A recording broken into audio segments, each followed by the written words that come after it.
essential oils to help you stay asleep naturally. And then Pronto replenishes the oils ready for the next night. Too easy, eh? And in trials, 84% of people with trouble sleeping found Pronto helped them fall asleep, and 74% found it helped them stay asleep. So make every morning a Good Morning America. with Pronto Sleep, available now at select Walgreens, Amazon, or at prontosleep.com. Pronto Sleep from Rhinomed, bringing you advanced nasal therapies. News, opinion, insight. This is AM 560 The Answer. WIND Chicago. Streaming at 560theanswer.com, on the AM 560 mobile app, and on radio.com. President Trump says he'll win in November. I'm Chris Foster, Fox News. The president taking questions from an audience for the first time during the campaign. The president expressed confidence at the Fox News town hall that he will once again win the Keystone State's 20 electoral votes in the November presidential election. It was 30 years since a Republican won Pennsylvania. And based on results, I think we'll win it again very easily. The president also expressing the belief that former Vice President Joe Biden, a native of Scranton, will be the Democratic presidential nominee, even though he said he believes Vermont Senator Bernie Sanders would be a tougher opponent. The president expected to visit Pennsylvania often over the next 8 months. At the White House, John Decker, Fox News. A convicted accomplice in the murder of 3 police officers in Alabama, Nathaniel Woods, is put to death by lethal injection. The man who pulled the trigger in 2004 is also on death row. Coronavirus test results are expected today for at least some people on board a cruise ship held off the San Francisco coast. No one's allowed off until then. A recent passenger on the Grand Princess died. 4 others have tested positive. Fox's Simon Owen has the latest on the outbreak overseas. Chris, the virus arriving in the world's smallest country, the Vatican reporting its first infection. This as Italy's outbreak grows again. It is Europe's worst hit country, now counting 148 deaths and more than 3,800 infections. Excuse me. Elsewhere, Britain, the Netherlands and Switzerland all confirming their first deaths. The World Health Organization urging governments around the world to be prepared. Its Director General saying, quote, "This is not a drill." Chris? Simon, there's minor shelling reported, but no airstrikes since a midnight ceasefire in Syria worked out between Turkey and Russia. The Russian military has been supporting a Syrian assault on rebels near the Turkish border. Dow futures down 581 points ahead of the opening bell on Wall Street. America's listening to Fox News. Good morning. It's 31 degrees in Chicago at 5:02 on AM 560 The Answer. I'm Perry Williams. Illinois public health leaders are responding to concerns about the spread of the coronavirus in the state. Officials announced yesterday that a 5th person in the state has tested positive for coronavirus. The 5th case is a 20-year-old who traveled to Italy. Health officials say they're still working to contain the virus and are assessing bed capacity and taking inventory of the amount of protective gear on hand. Former U.S. Representative Aaron Schock is revealing personal information online. He posted on Instagram yesterday to publicly come out as gay. The former Republican congressman from Peoria acknowledged that he didn't support LGBTQ rights while in office and didn't support gay marriage in 2008, but would if he were an elected official today. He shared information about his background and upbringing and criticized false reports about him in the media. Singer R. Kelly's trial date in Chicago federal court is moving to the fall. The date was postponed to October after originally being scheduled for April 27th. The move comes after prosecutors revealed yesterday that investigators recently executed a search warrant in the case and seized at least 100 electronic devices. The information about the raid was revealed during an arraignment for Kelly on a new indictment filed last month. The singer has been held without bond since his arrest on federal sex charges last July. He is facing federal indictments in Chicago and Brooklyn, as well as charges in Minnesota. In sports news, Alex DeBrincat scored a pair of goals in the Blackhawks 4-3 win over the Oilers at the United Center. Hawks forward Patrick Kane says they still can make a push for the postseason. I think we got 15 games left here, so finish strong, and I think if I finish strong and do my part, we might have a good chance to get in. The Hawks are 4 points out of the final wildcard spot in the West and visit the Red Wings tonight in Detroit. The Bulls host the Pacers tonight at the UC. The White Sox are locking up third baseman Yoan Moncada. The Athletic reports the 24-year-old has agreed to a 5-year contract extension worth $70 million. The deal includes a club option that could bring the total value to $90 million. Moncada hit .315 with 25 home runs and 79 RBI last season. News is sponsored by Rocket Mortgage by Quicken Loans. If you got your head in the clouds about buying a home, Rocket Mortgage can help you go from daydream to dream home. They've helped millions of Americans make their dream of home ownership a reality, and they can help you too. Rocket Mortgage, push button, get mortgage. AM 560 News Time is 5:05. Where are the cars this morning? We'll have the answer in 2 minutes on AM 560, The Answer. Dennis Prager believes you need to follow the money. For a scientist now to say anything that is any way different from the world is coming to an end is not only to court the end of your career, but it is to receive no funds. The money, man, the billions are in hysteria. The Dennis Prager Show, weekdays at 11, right before Sean Hannity at 2 on AM 560. The Answer. I love my country and think that supporting the men and women who have served to protect our values is the least we can do. Hi, this is John Sloss. I'm a veteran and the owner of Basement Flood Protector. Since 1974, we've manufactured the highest quality products and provided unmatched basement waterproofing and sump pump service to the Chicagoland area. Most problems with water in your basement have to do with your sump pump. Maybe it doesn't work properly, or you need a higher capacity. At Basement Flood Protector, we offer a complete line of sump, ejector, and battery backup pumps. Do you really want the hassle and huge expense of restoration? Prevent it. Contact us. We'd be happy to assess your situation. The Protector line of pumps are just made better, work better, and last longer. Contact us. Go to floodknot.com. That's floodknot.com. And if you're a veteran-owned company, let us know and we'll add you to the veterans area of our website. Basement Flood Protector. floodknot.com. The following is a paid political announcement. Hello, I'm Dr. Willie Wilson, and it's time for reparations. Reparations for the black community are bigger than a single check. Reparations are an opportunity to repair the results from the African enslavement, the redlining, the war on drugs, police terror, and continued discrimination. It is time for an investment as target as the policies that create our divide. I'm asking you to support the bill I sponsor. Please call your state legislator. Paid for by drwillywilsonfoundation.org. Hi, I'm Dr. Willie Wilson, and I've dedicated my life in the service of others. As Reverend Dr. Martin Luther King Jr. said, life's most pressing and urgent question is, what are you doing for others? By supporting the reparation bill, I am working for the descendants of slaves to gain generation wealth, education, housing, job, and service for senior citizens. Call your state representative to support this bill. God bless.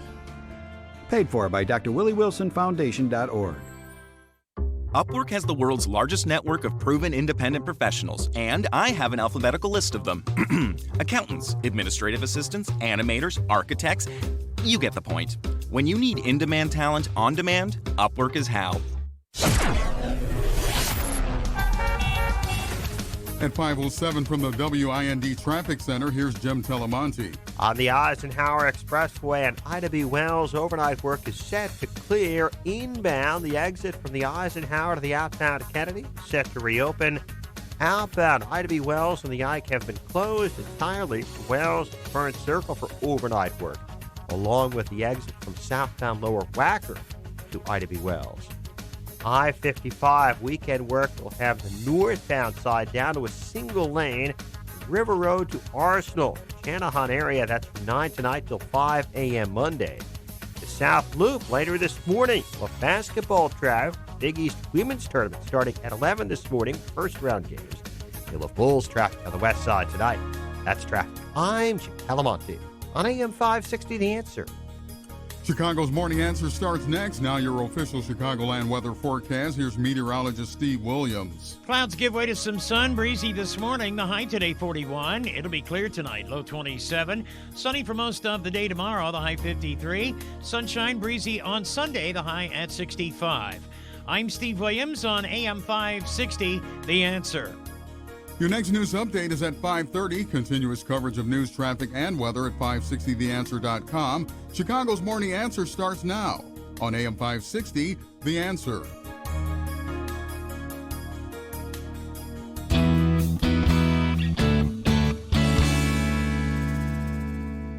Did you know that right now is the best time to waterproof your basement or crawl space? Hi, I'm Roy Spencer with Permaseal. I can guarantee you that the problem you had before has not gone away. It can only get worse. So give Permaseal a call at 800-421-7325 to schedule a free inspection. Let me give you 3 good reasons to call today. Free, flexible, and fabulous. We are offering free 18-month same-as-cash financing. We have flexible scheduling so we can get your project done before the spring rains. And finally, we will deliver a fabulous customer experience. Check out our 4.9 star rating on Google and our A+ rating with the Better Business Bureau. For a permanently dry basement and healthy home, call Permaseal, 800-421-SEAL, or visit permaseal.net. Your best for being better, Permaseal. Listen up. You got tax problems, you want the IRS off of your ASS.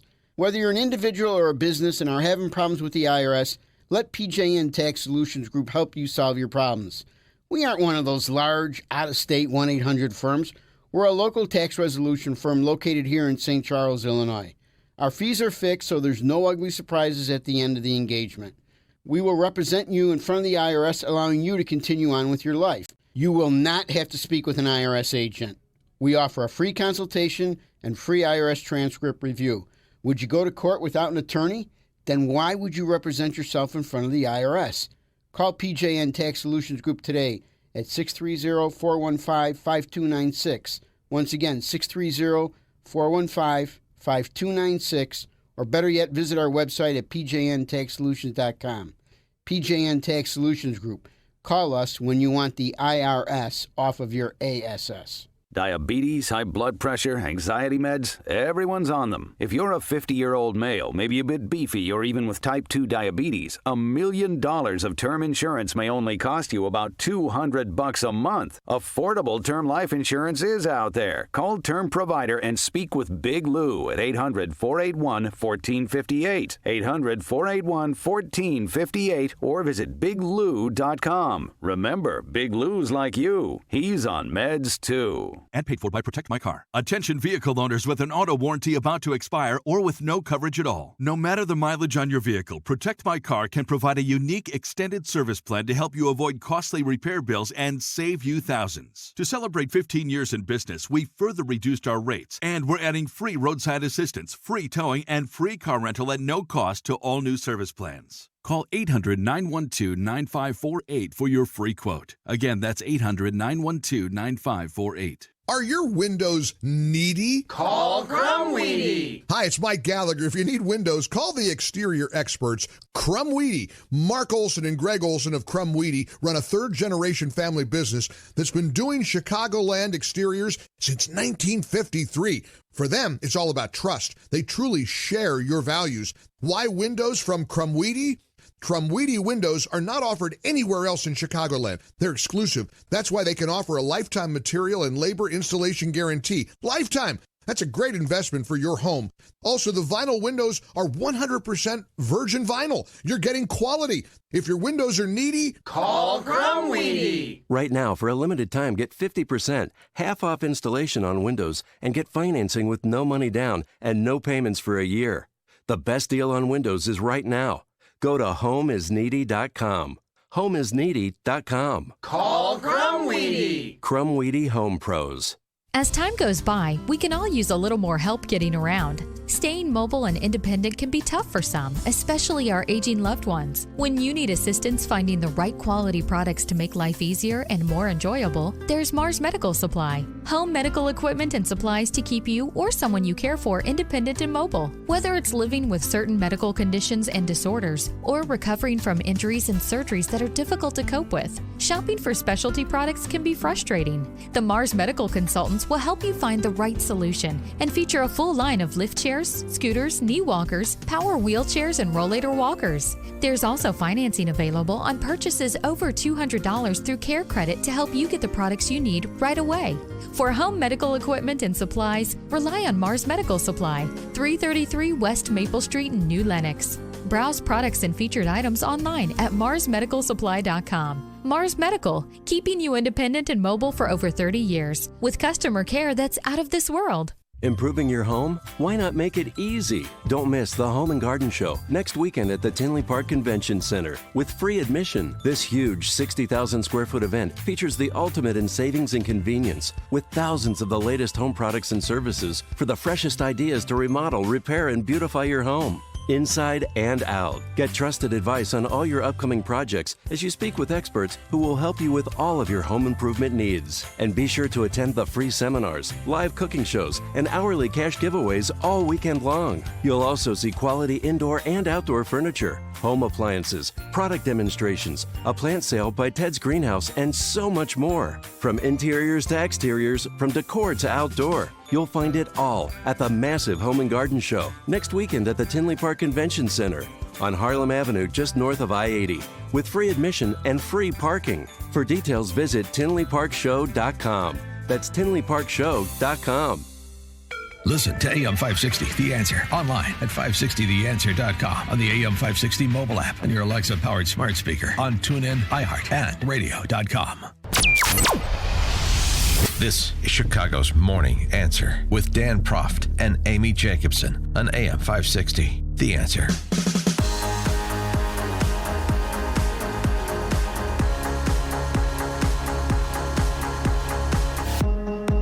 Good morning, Dan and Amy. Remembering Elizabeth Warren. 312-642-5600, turnkey.pro answer line, 64636DA, turnkey.pro text line. As anticipated, after her campaign was reassessing things on Wednesday, Elizabeth Warren and the love of her life. Oh, Bailey, her dog. No, the other one. Yeah, but Bailey was there too, and she was like, come on, Bailey, let's do this together, Bailey. Uh-huh. I watched the whole thing and had a moment of, I don't know what. Yeah, not since the Blagojevich presser outside his house has there been such a press conference outside of somebody's house. Elizabeth Warren announcing that she gone. So I announced this morning that I am suspending my campaign for president. I say this with a deep sense of gratitude for every single person who got in this fight, every single person who tried on a new idea, every single person who just moved a little in their notion of what a president of the United States should look like. Do it. White guy. I will not be running for president in 2020, but I guarantee I will stay in the fight for the hardworking folks across this country who've gotten the short end of the stick over and over. You That's promise? been the fight of my life, Swear to and it will God. continue to be so. But what about the girls? What about the ladies? What about the women in this country, Elizabeth? To the women and girls who feel like we're left with two white men to decide between. I know. One of the hardest parts of this That's the worst. is all those baby promises and all those little girls who are going to have to wait 4 more years. That's going to be hard. Senator. Yeah. I'm devastated. Who are you going to support? Who are you going to back? Ross Douthat on Elizabeth Warren's departure. She ran a campaign premised on her smarts that was doomed by 3 extremely unsmart decisions. The DNA test at the outset. Yeah. The undercooked Medicare for All gambit. And the fight with Bernie over his alleged sexism. I would say I agree with those 3 things. I think there's a couple more things. One is She was a bad candidate. Look, Even- she kept whining. Everything was like Mach 5. Like, oh my God. even many cultural Marxists tire of constantly being scolded by a woke supremacist. And that's what Elizabeth Warren presented as, a woke supremacist. I mean, there's just some of the more ridiculous moments you'll ever see in politics. And I think it's difficult to top her announcement that some 7-year-old trans, in quotation marks, kid was going to be the person that she ran her pick for Secretary of Education by. I know. It got a little creepy. That's woke supremacy is what that is. And she's just tiresome. Well, she did say sexism, Dan, is involved with females in politics. Gender in this race, you know, that is the trap question for every woman. If you say, yeah, there was sexism in this race, everyone says whiner. And if you say, Why no, not? there was no sexism, about a bazillion women think, what planet do you live on? I promise you this. I will have a lot more to say on that subject later on. I would like. Stay tuned, Dan. I would actually like to know what planet she does live on, but it has nothing to do with sexism. So she gone, and Who's she gonna the support race then? consolidates now between Biden and Bernie. No, two men. How can we let this happen? How can the women in this country let that happen? Honestly. I can't wait for. Well, Tulsi Gabbard's still in. I can't wait for Biden and Bernie and woke supremacists like Elizabeth Warren to tell us now that you have two white men of the silent generation as your choices. That diversity is really about diversity of opinion, diversity of idea. It's not about skin color or gender or orientation or identify. All these identitarians, I want to hear them now tell us what we say to them, that, what about other intellectual diversity of opinion? Now, of course, there isn't much intellectual diversity to be had in this case either, but it's just a nice corner they've painted them in, and I'm really enjoying it because they're so absurd.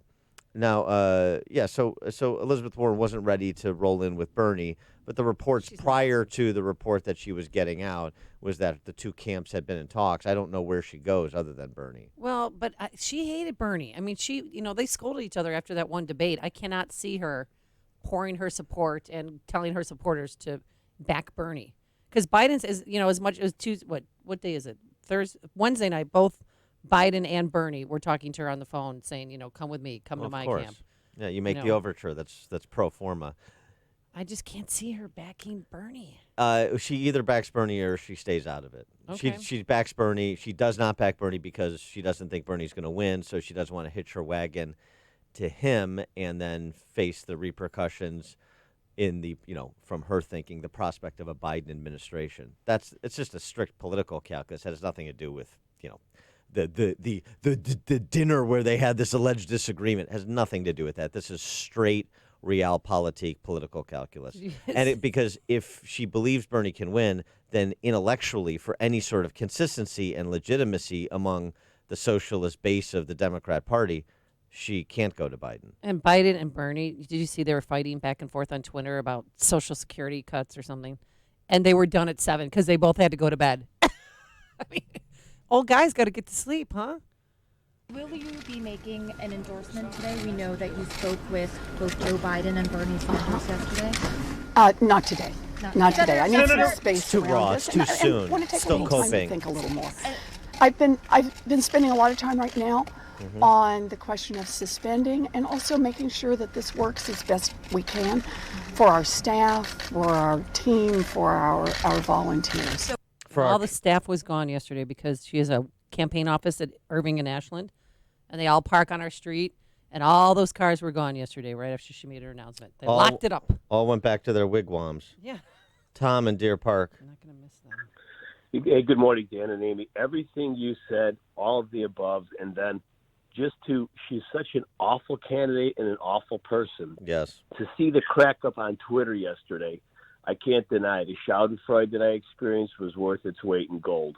It was just wonderful. The cult that's out there for this moronic person, and it's all because she's a woman. And if you against her, you're a sexist and a male chauvinist. And anti-Native American. Yeah. Oh, my God, all the above. Thanks people for the left call, their Tom. jobs. I mean, people took temporary leaves from school and from their jobs to support Elizabeth Warren. So there's like a cultish atmosphere, I think, to her following. Yeah, like just like there's Bernie's. Like Jim Jones. That's right. I agree with Tom. Sometimes you feel guilty for feeling schadenfreude.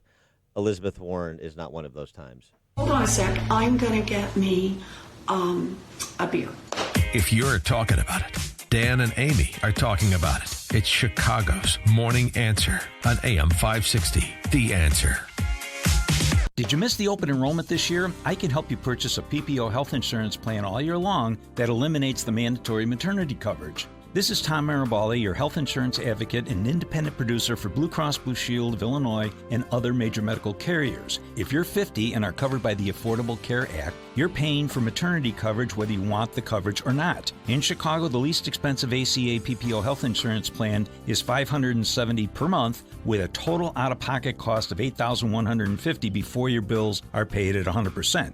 I can eliminate the mandatory maternity coverage and lower your monthly premium down to $480 per month with a total out-of-pocket cost of $2,500 before your bills are paid at 100%. That's a savings of $5,650 in total out-of-pocket cost per person with my lower deductible. For a free quote and to see if you qualify, call me, Tom Marabali, at 630-863-3477. That's 630-863-3477. Picture your son and the kind of man you hope he becomes, a strong father and a man of deep faith and a great professional. Northridge Prep builds that kind of man. At an open house on Sunday, April 5th, see why my friends are among the families from 74 Chicagoland zip codes that chose Northridge Prep. They have it all. Teachers there are role models, challenging students through demanding curriculum, through championship-winning athletics programs, and through electives like business and bioethics. It's the #1 all-boys and #4 best Catholic school in Illinois and sends students to some of the best universities in the U.S. each year. Students leave Northridge Prep ready to make a real impact. If your son is entering grades 6 through 12, I urge you to visit Northridge Prep's open house on Sunday, April 5th. Register online at northridgeprep.org. That's northridgeprep.org. Attention maintenance coordinators. If you manage an industrial facility, then you know how critical it is to manage a consistent maintenance staff. During outages, when you're shorthanded, Vans has your back. Hi, I'm Dave Van Camp, president of Vans Industrial. Whether you need one person for 8 hours or a large crew for a month, we can supplement your maintenance team. Our personnel are trained mechanics familiar with all material handling processes. Our expertise extends to fabricating, sheet metal, millwright, and ironwork jobs. Our men can work alongside your repairmen, or we can provide an entire crew complete with equipment, depending on your requirements. Vans uses only the best and safest union-trained mechanics, insured at the highest level, to perform the job right. Call 833-VANS-IND to schedule your maintenance team. That's 833-VANS-IND. Or visit vansindustrial.com. That's VANSindustrial.com. Vans Industrial, working safe since 1964. You've heard Rumpke's Garage commercials on AM 560, so you know they specialize in servicing Sprinters and light-duty diesels. But the experts at Rumpke's also service Isuzu and Chevy low-cab forward trucks. So if you own an Isuzu or Chevy low-cab forward truck but aren't sure where to get it repaired, take it to Rumpke's Garage, your #1 dealer alternative for repairs to your Isuzu NPR, Isuzu F-Series, or Chevy low-cab forward truck. Whether gas or diesel, your truck is the lifeline of your business. That's why Rumpke's Garage offers free loaners while your truck is being serviced. They'll even pick up and deliver for your convenience. Rumpke's Garage has the factory scan tool to properly diagnose Isuzu and Chevy low-cab forward trucks. Their commitment to your business is backed with a complimentary maintenance plan and free 2-year warranty. So go to Rumpke'sGarage.com to learn more about their specialization in Isuzu and Chevy low-cab forward trucks and schedule your appointment today. That's Rumpke's, REMKES, Rumpke'sGarage.com.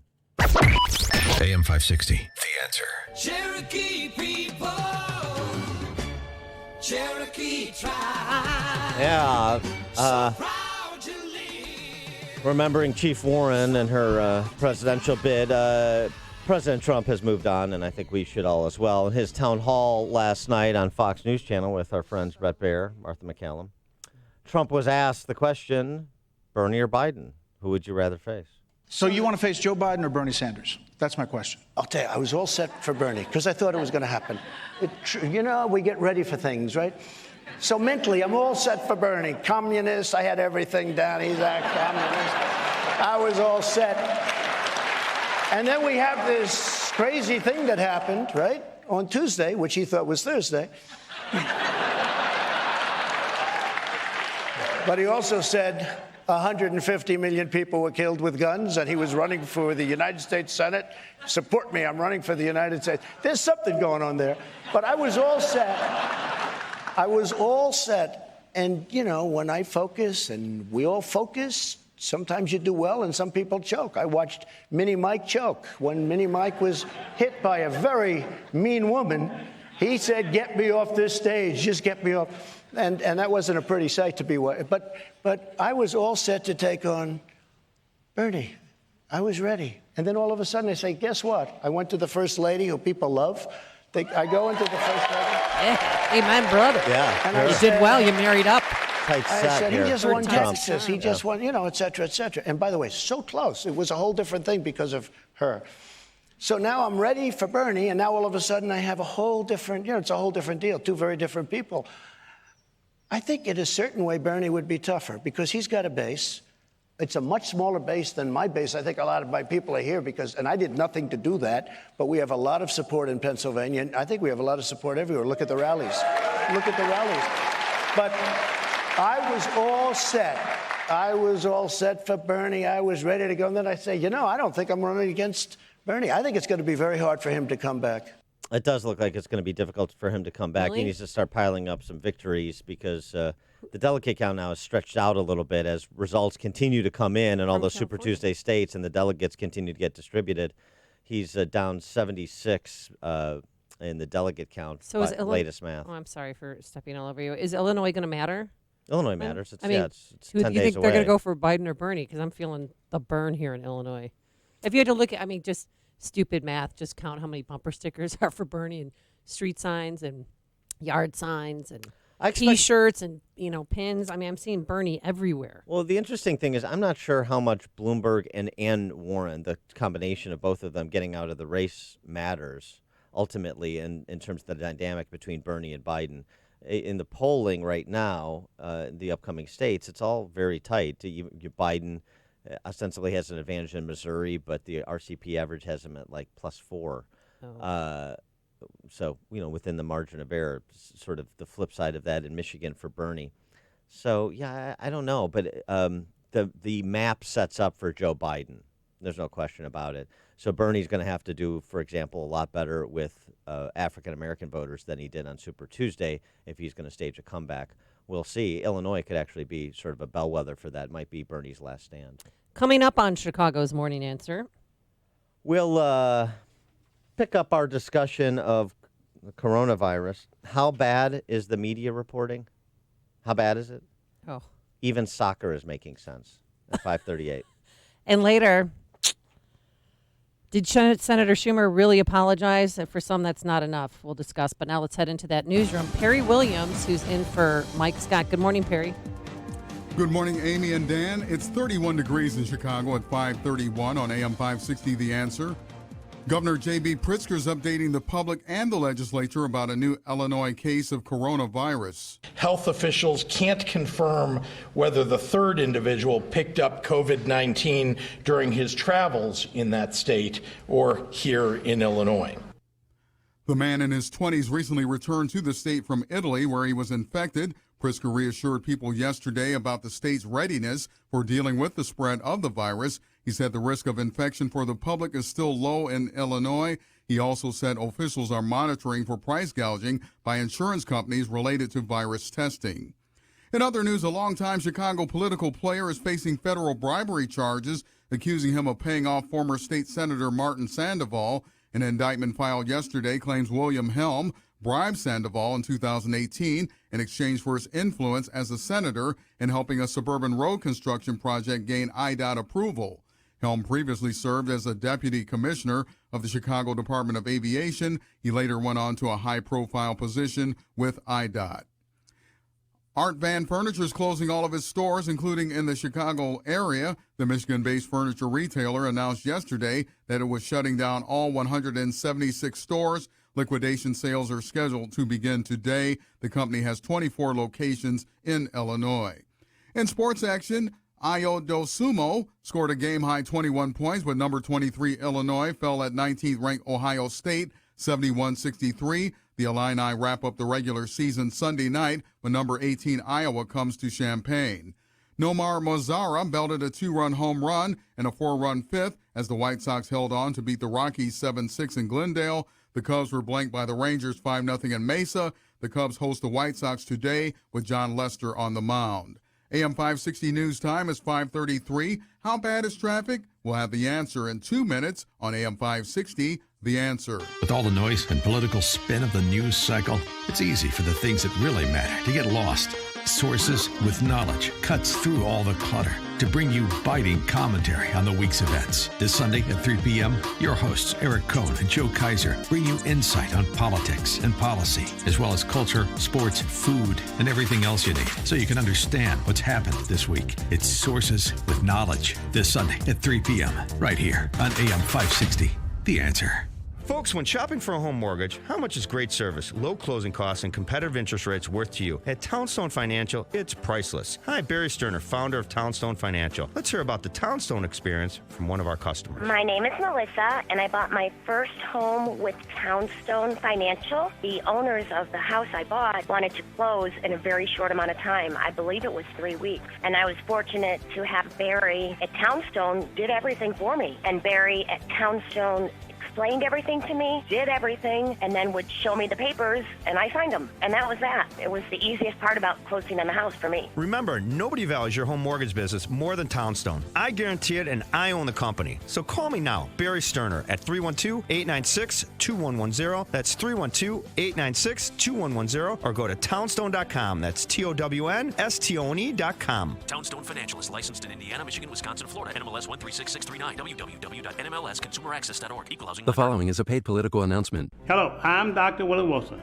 and it's time for reparations. Reparations for the black community are bigger than a single check. Reparations are an opportunity to repair the results from the African enslavement, the redlining, the war on drugs, police terrorists, and continued discrimination. It is time for an investment as target as the policies that create our divide. I'm asking you to support the bill I sponsor. Please call your state legislator. Paid for by drwilliewilsonfoundation.org. Hi, I'm Dr. Willie Wilson, and I've dedicated my life in the service of others. As Reverend Dr. Martin Luther King Jr. said, life's most pressing and urgent question is, what are you doing for others?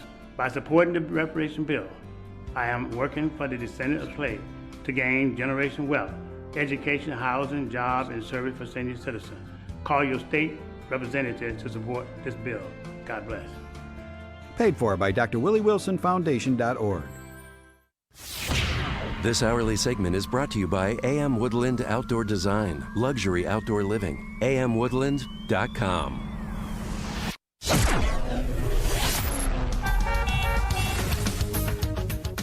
At 5:36 from the WIND Traffic Center, here's Jim Telemonte. Traffic conditions are looking pretty good on this Friday, and the expressways and tollways are still fairly light. You have no problems or delays to report on the Edens or the Kennedy. Kennedy reversibles are open inbound. The Eisenhower is fine after overnight work wrapped up in the downtown area on the Ike and Ida B. Wells. The Stevenson is still clear, so is the Riot. Traffic starting to build a little bit at the south end. Inbound Bishop Ford traffic a little congested approaching the merge. I-57 delay free. There is outbound road work Crawford to 167th at the right lane. The exit to westbound 167th is closed till 6 this morning. Lakeshore Drive is wide open. The tollways look great. No issues at all right now on I-80 or in northwest Indiana. It's traffic. I'm Jim Telemonte on AM 560 The Answer. More Chicago's Morning Answer comes your way next. Now your official Chicagoland weather forecast. Here's meteorologist Steve Williams. It'll be breezy this morning. Clouds give way to some sun today, the high 41. It'll be clear tonight and a low 27. Sunny day tomorrow, the high 53. Sunday, mostly sunny and breezy, the high at 65. I'm Steve Williams on AM 560, The Answer. Your next news update is at 6 o'clock. Continuous coverage of news, traffic, and weather at 560theanswer.com. Now more of Chicago's Morning Answer on AM 560, The Answer. Listen to AM 560, The Answer, online at 560theanswer.com, on the AM 560 mobile app, on your Alexa-powered smart speaker, on TuneIn, iHeart, and radio.com. If you're looking for the latest news, insight into what it means, and the sharpest opinion, there's only one station in Chicago where you can turn, and it's this one. We're AM 560, The Answer. Good morning, Dan and Amy. Is there anything more depressing than Illinois Republican Party politics? And it continues. Aaron Schock yesterday formally coming out of the closet as a gay American. Gee. In an Instagram post. extended Instagram post. He writes that thinking I was out of the political spotlight made me much less worried about others knowing that I was gay. I truly wanted to tell my family and felt ready to do so, starting with my mom and dad. But just as I felt comfortable enough to come out, government prosecutors weaponized questions about my personal life and used innuendo in an attempt to cast me as a person of deceptive habit and questionable character. Were they wrong? My friends, my family, friends, and former employees were subpoenaed and asked prying questions about my personal and dating life. Of course, if you recall, these things fade from our memory quickly. Schock was indicted for campaign finance and IRS, on campaign finance and IRS charges. Ultimately, those charges against Schock were dropped last year under the condition that he pay back money he owed to the IRS and to his campaign fund. The whole investigation into him reeks of being botched to me. And and by the way, the fact he had to pay money back to the IRS and to his campaign fund sort of speaks to that. But nonetheless, that's sort of a secondary issue, except to the extent he uses it as a reason why he didn't come out earlier. Well, no, why he came out now, I think, because Pete Buttigieg, everybody accepted him as being gay. So now's the perfect time to come out and be gay when we knew you were gay. Since the day that I met him, I knew he was gay. But his father, Richard, had a hard time dealing with it. Remember after the whole, redoing his office as the Downton Abbey theme? Sure. And when he was, had to leave. Downton Aaron, the Earl of Peoria, as I termed him. Yeah, at the here's time. his father. Aaron is a little different, he wears stylish clothing, and yet he's not gay. And it makes people, and he's not married, and he's not running around with women. So, everybody's throwing up their arms. They can't figure out Aaron. Yeah, Dad's denial. But that's all right. I mean, with time, I'm sure he realized, and now that he's come out, that he's gay. He wrote, the first line of the thing was, "I am gay." The whole thing here is just so passé. We're supposed to take this as like it's 1965, and this is number one, some big revelation for those in the know in Illinois politics. Number two, that it's important, that it's interesting. I mean, everybody's gay. I mean, a lot of people in my world are gay. I assume every Illinois Republican is gay until they prove otherwise. Okay. That's my default position. I believe everyone in the Illinois Republican Party is gay until they prove otherwise. All right. 312-642-5600 is our turnkey.pro answer line. 64636. Type in DA, then a quick comment. What is the reaction supposed to be? By the way, I mean, Are we supposed to have a party? Are we supposed to? There were pictures of him at Coachella that made headlines last year. There was a chat on gay websites that was published that was not verified, but allegedly between him and another individual talking about his process for coming out, that he's in the process of coming out.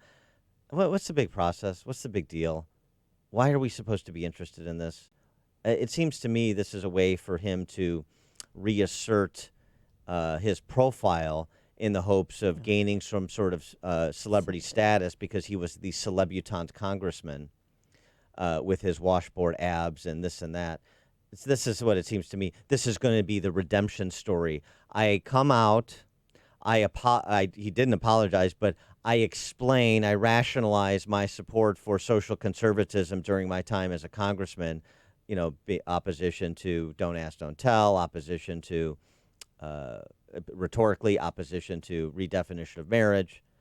I rationalize those positions as just not being comfortable with myself yet. Then after a fall from grace, several years later, I come out of the closet and embrace my true identity, and now the world can embrace me and lift me up and make me a celebrity again. It's a slap in the face to the LGBTQ community. I mean, he hid behind being gay, and now it's okay for him to come out. I mean, and first of all, this Instagram post, the font is of an old typewriter from the 60s that he wrote this in. And it makes, the last paragraph, I offer my story as one person's experience.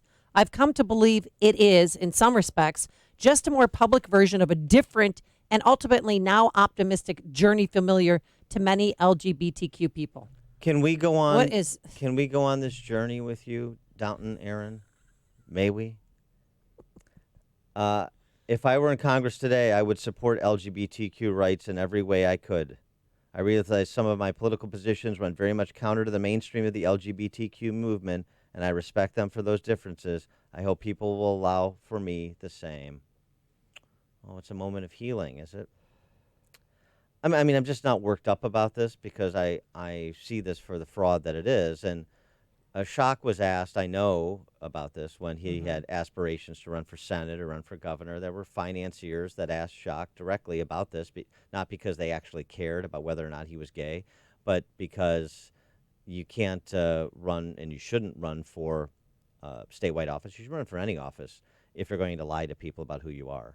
And Embrace who you are. I mean, he even said, when our family moved from our farm in Minnesota to Peoria, Illinois, we wound up in one of the less rigid branches of our church. And he talked about Bible passages, and that was his world back then. And then he talks about how he came to be gay. This is okay. I said, I mean, we act like this is ancient history.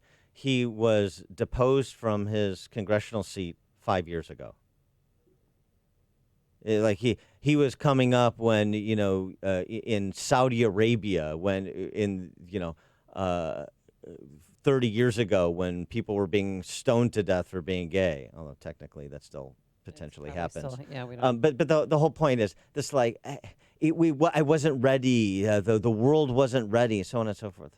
I mean, is that right? That the ground hadn't been made fertile for a member of Congress to be openly gay? He didn't have a safe space back then? Of course he did. Even including Republicans? Yeah. I don't think so. It's because of Mayor Pete, I'm telling you. If Aaron Schock had come out and run for re-election as a congressman in Central Illinois, you think he would have lost in that Republican district? Which is now represented by Darren LaHood. I mean, that is a deep red Republican district. Would he have lost? Absolutely not. Nope. 312-642-5600 is our turnkey.pro answer line. 64636, type in DA, then a quick comment. And it's something else, too, here about Illinois politics and about politics in general. And I want to emphasize this because this is all about celebrity. And, him trying to get back into the limelight because that's what he really cared about. And it was obvious if you were around him for a moment in Illinois politics, and I was. I know a little bit about what I'm talking about. Oh, yeah. You were with him. Not like that. Yes, thank you. You're welcome. A lot of people were taken by him, too. Here we go again. How many cautionary tales do I have to provide here? Oh, he's young, and he's good looking, but he's a conservative too, and he's a rising star, another rising star that fell from the sky. Rising star in Republican Party politics. You know what we use the description rising star for? People who look a certain way. Yeah, well, rather than people who do certain things. And it's amazing to me, continues to amaze me, particularly among conservatives, particularly among the character counts crowd, how you look past character, we collectively look past character, and we're so enamored by the rapper. Oh, Tommy Lahren. Oh, Aaron Schock. Oh, Candace Owens. I don't care what's going on in their head. I don't care what they do. I don't care what their motivations are. Oh, boy, it's so exciting. Star power. Well, he wrote that. He said, arriving in Washington in 2009, I was the youngest member of Congress. I received a lot of attention.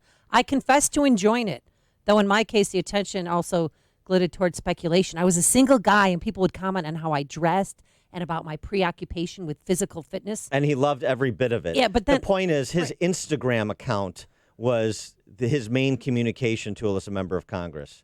And his focus, frankly, as a member of Congress. Yeah, he wasn't focusing on bills passed. He was focusing on look at my six-pack. I don't care about bills passed either. I care about, because that's not necessarily substantive. I don't measure, activity by volume. I measure it by quality. And so it was always about public profile, social media, so innovative, and about working your way up the political food chain. That's what it was. And you know what? A lot of the brilliant minds that have a lot of money in this state that supported Schock fell for it, hook, line, and sinker every single step of the way. I can name billionaires who fell for Jacques' rap, and also, he's not gay. I know people. Wouldn't you hear people saying that all the time? He's not gay. And it's not about a debate. Who cares? Right? It's about fraud. You're opening yourself up to somebody who is not being forthright. It's about forthright, not about orientation. And do you believe this line? Forthrightness. He was naive, wondering why the news media would run with an utterly false story about me. And a show I never even heard of and still haven't seen, Downton Abbey. Well, I just can't get worked up about it. Somebody in your office turned your office into the set of Downton Abbey. The set for Downton Abbey. So you go to your office. Did you not? So let's say I'll take you officially. You never saw the show, never heard of it. Did you find it odd? When you walked through the door and the theme music was playing, Aaron Schock, wasn't that strange? Yeah, right. That was. Why are the walls blood red here? Yeah. Why is it so regal in here? Mm-hmm. Just goofy that he wrote that. I don't know. Candace in Mount that. Pleasant, Wisconsin. I wonder if he wants to be part of this movement where you let these transvestites into women's jails, and then they rape a woman, and then the guards are also woke, and they punish the victim, and then try to cover it up for a year. How about that part of LGBTQ? Is that something that Aaron Schock wants to be part of, Peoria? He's just waving the flag. I mean, that's all he's doing. The details don't matter. But I agree. I mean, when he had Maggie Smith hanging out in his office, and he didn't wonder he why. should have known that there was some Downton Abbey thing going on. This is the morning show more Chicago radio listeners are choosing. This is Chicago's Morning Answer on AM 560. The Answer. Improving your home? Why not make it easy? Don't miss the Home and Garden Show next weekend at the Tinley Park Convention Center with free admission. This huge 60,000 square foot event features the ultimate in savings and convenience with thousands of the latest home products and services for the freshest ideas to remodel, repair, and beautify your home. Inside and out. Get trusted advice on all your upcoming projects as you speak with experts who will help you with all of your home improvement needs. And be sure to attend the free seminars, live cooking shows, and hourly cash giveaways all weekend long. You'll also see quality indoor and outdoor furniture, home appliances, product demonstrations, a plant sale by Ted's Greenhouse, and so much more. From interiors to exteriors, from decor to outdoor. You'll find it all at the massive Home and Garden Show next weekend at the Tinley Park Convention Center on Harlem Avenue just north of I-80 with free admission and free parking. For details, visit tinleyparkshow.com. That's tinleyparkshow.com.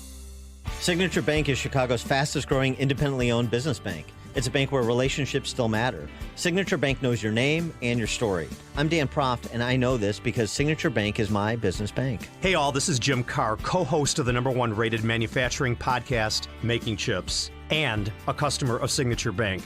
If you're a crazy busy company owner like me, you know that success in business is all about relationships.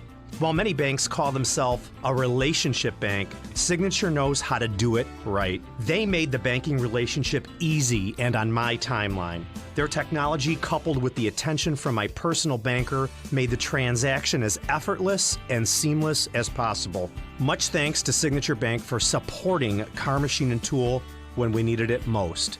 Bam. Signature Bank is looking for their next success story. To learn more about turning your business vision into reality, visit signaturebank.bank. Signature Bank, helping local businesses succeed. Member FDIC, Equal Housing Lender. Hi, I'm Jay Farner, CEO of Quicken Loans, America's largest mortgage lender. Let's talk credit card debt for a minute. If you feel you're carrying too much of it, you're not alone. The average household in the U.S. carries over $8,000 in credit card debt. Ready for some good news? With a cash-out refinance from Quicken Loans, you can quickly and easily put some of the equity in your home to good use by paying off a lot of that high-interest credit card debt. A great way to take cash out is with our 30-year fixed-rate mortgage. The rate today on our 30-year fixed-rate mortgage is 3.99%. APR 4.23%. Call us today at 800-QUICKEN to learn how taking cash out with a 30-year fixed mortgage might be the right solution for you. And for a record 10 years in a row, J.D. Power has ranked Quicken Loans highest in the nation in customer satisfaction for primary mortgage origination. Call us today at 800-QUICKEN or go to rocketmortgage.com. For JD Power award information, visit jdpower.com. Rates subject to change. Pay 2% fee to receive this discounted rate. Call for cost information and conditions. Equal housing lender. Licensed in all 50 states. NMLS number 3030. Stop wasting energy. There's a better way. Your company could be receiving energy efficiency incentives by recycling waste heat from on-site power generation equipment and turning it into useful energy. The federal government is pushing utility companies to be more efficient. In turn, utility companies are offering incentives for your business. Charles Equipment can help get you up and running with cogeneration, also known as CHP, combined heat and power, a clean and efficient way to generate heat and power. CHP systems can supply at least a portion of a building's electrical load and capture waste heat from hot exhaust gases for use in heating, cooling, hot water, and dehumidification. Charles Equipment can install and manage the cogen equipment at your facility and help your energy use become 70 to 90% more efficient. Start making better, more energy efficient decisions and save money in the process. Call Charles Equipment 630-834-6000 or online at charlesequipment.com. Reliable industrial generators. They've got the power. AM 560, The Answer. Top of the morning, Dan and Amy. We're talking about former Illinois Congressman Aaron Schock formally announcing that he's gay yesterday on Instagram. Who was shocked by that announcement? 312-642-5600 is our turnkey.pro answer line. 646-36. Type in DA, then a quick comment. And the question is, will the same people who fell for his celebutante act the first go-around as a rising star in Congress fall for it this go-around as he tries to write his redemption story? David in McCook, you're on Chicago's Morning Answer.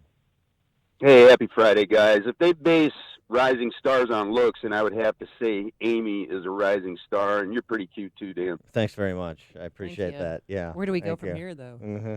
Well, what is Aaron Schock? What's his play? I mean, he didn't do this for a reason. He did it for a reason. That's what I should say. I'm just trying to figure out what the reason is. Is there some open office he wants to run for, or no statewide office, maybe local?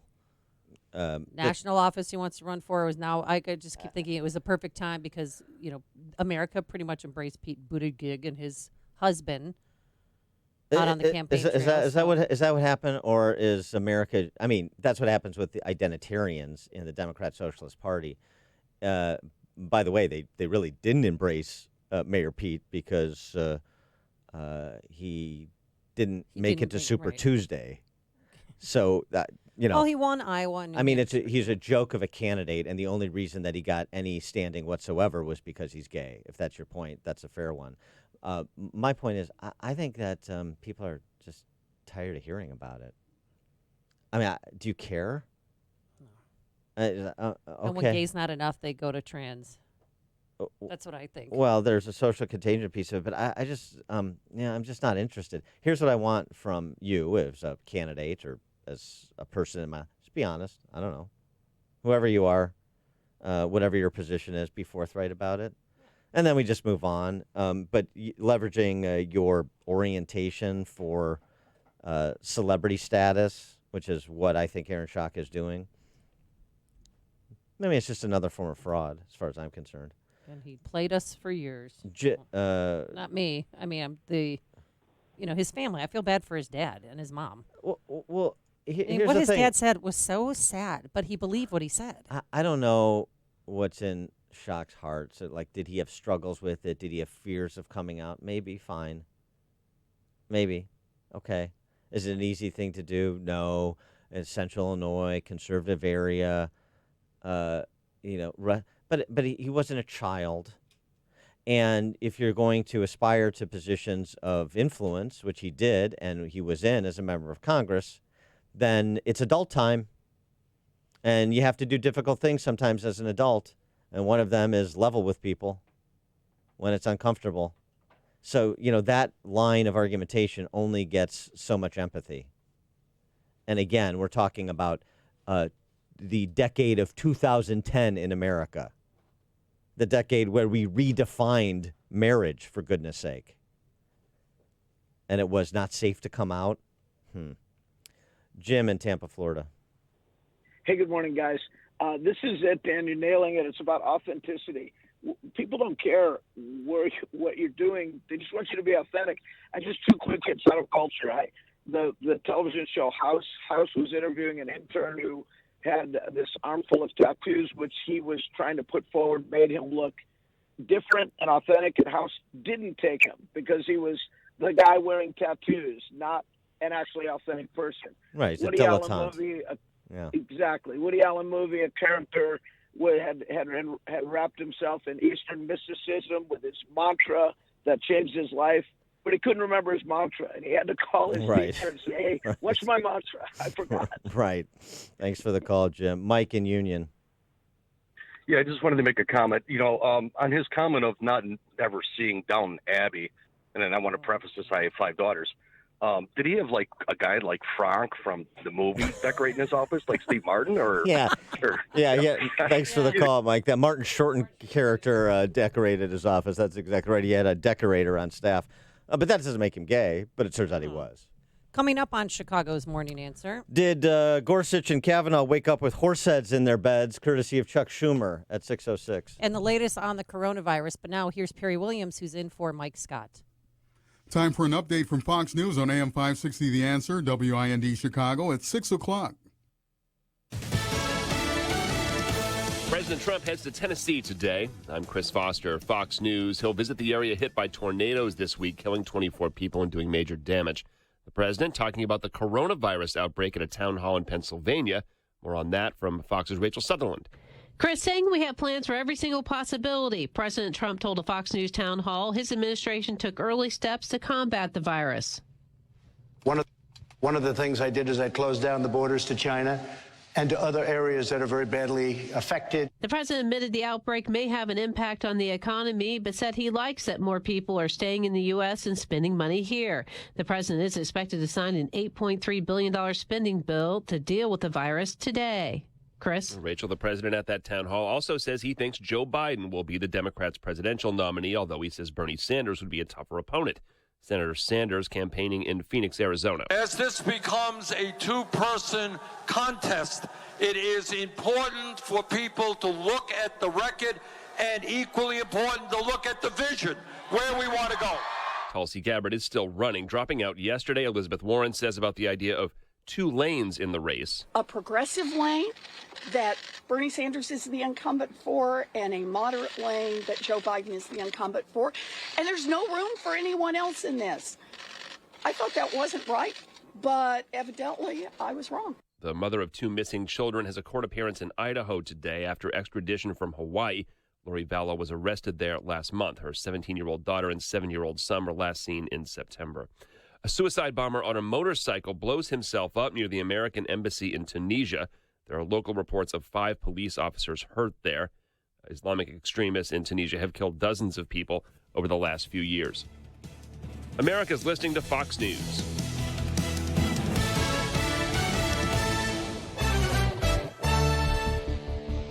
Good morning. It's 31 degrees and cloudy in Chicago at 6:02 on AM 560 The Answer. I'm Perry Williams. A Cook County man is the 5th confirmed case of coronavirus in Illinois. State health officials say the man in his 20s flew into O'Hare Airport earlier this month after traveling to Italy. The head of the state health department, Gozi Ezike, had this to say. All close contacts since his return to Illinois are being identified and being contacted. The man acquired the infection while in Italy and is hospitalized at Rush University Medical Center in Chicago in isolation. In other news, prosecutors are dropping charges against the woman whose daughter was shot and killed last week in a convenience store on Chicago's South Side. The Cook County State's Attorney Kim Fox dismissed 2 misdemeanor counts of battery and resisting an officer against Naisha Beeman. Her daughter Jaya was one of few people shot inside an Ali's Mini Market at 79th and Avalon. When Beeman saw her daughter's body in the hospital, she was so overwhelmed with grief, she began screaming and fell to the floor. Relatives say hospital workers complained and police officers dragged her away. In sports action, the Blackhawks jumped out to a 3-0 lead early in the second period and held on to edge the Oilers 4-3 at the United Center. Hawks goalie Corey Crawford, who stopped 21 shots, says the rest of the guys played well in front of him. There were moments at the beginning of the year where I wasn't making key saves in a game, and it was ending up into a lot of losses. So I think everyone overall is just playing better defense. Our forwards are really helping out. The Hawks are 4 points out of the final wildcard spot in the West. In college basketball, UIC defeated Youngstown State 67-61 in the quarterfinals of the Horizon League tournament. Eastern Illinois fell to Austin Peay 76-65 in the Ohio Valley Conference tournament, and Illinois State fell to Drake 75-65 in the Missouri Valley Conference tournament. AM 560 news time is 6:04. Where are the cars this morning? We'll have the answer in 2 minutes on AM 560, The Answer. Mike Gallagher has a theory about the Democrats. I didn't think Pete Buttigieg finishing third in South Carolina was bad for him. I'm going to throw out a theory. Somebody made him a really good offer. You'll be my vice presidential running mate if you'll drop out now to give me some votes in Super Tuesday. The only person I can think of that would make that kind of offer is Joe Biden. The Mike Gallagher Show. Weekdays at 9, right before Dennis Prager at 11 on AM 560. The Answer. Finding great candidates to hire can be like, well, trying to find a needle in a haystack. Sure, you can post your job to some job board, but then all you can do is hope the right person comes along, which is why you should try ZipRecruiter for free at ZipRecruiter.com/trial. ZipRecruiter doesn't depend on candidates finding you. It finds them for you. Its powerful technology identifies people with the right experience and actively invites them to apply to your job. You get qualified candidates fast. So while other companies might deliver a lot of hay, ZipRecruiter finds you what you're looking for. The needle in the haystack. See why 4 out of 5 employers who post a job on ZipRecruiter get a quality candidate within the first day. ZipRecruiter, the smartest way to hire. And now you can try ZipRecruiter for free. That's right, free at ZipRecruiter.com/trial. That's ZipRecruiter.com/trial. ZipRecruiter.com/trial. The following is a paid political announcement. In 2020, we will decide the direction of our nation for decades to come. Do you want more government in your life or more freedom? As a veteran, Jeannie Ives stands on the side of freedom. She took an oath to protect and defend our Constitution. Now, our American values are under attack. Our economic system, the rule of law, and our ability to create and pursue opportunity. In Illinois, Jeannie spent 7 years fighting corruption and reckless spending, because every dime government spends comes out of your pocket. In Washington, Ives will fight to balance the budget, defend our borders, grow the economy, and stand in the way of big government policies. You deserve to have your voice heard in Washington, not to be talked down to by elitist politicians in your own backyard. Choose the candidate who works for you. Choose Jeannie Ives for Congress. I'm Jeannie Ives, and I approve this message. Paid for by Jeannie for Congress. Staples has a huge selection of ink and toner in stock at low prices. This week, earn 25% back in rewards when you buy $75 on ink or $200 on toner. Offer ends 3/7/20. See stores.staples.com/25 in rewards for details. Staples. Listen to AM 560, The Answer, online at 560theanswer.com, on the AM 560 mobile app, on your Alexa-powered smart speaker, on TuneIn, iHeart, and radio.com. At 6:07 from the WIND Traffic Center, here's Jim Telemonte. Well, we are seeing some early boarding delays right now on I-80 westbound from the Des Plaines River Bridge to before Larkin. There has been some bridge work going on in that area. Traffic is moving well on the eastbound side of I-80. Cadence Expressway looks good. Inbound Kennedy, traffic's a little slow now from Harlem to Central.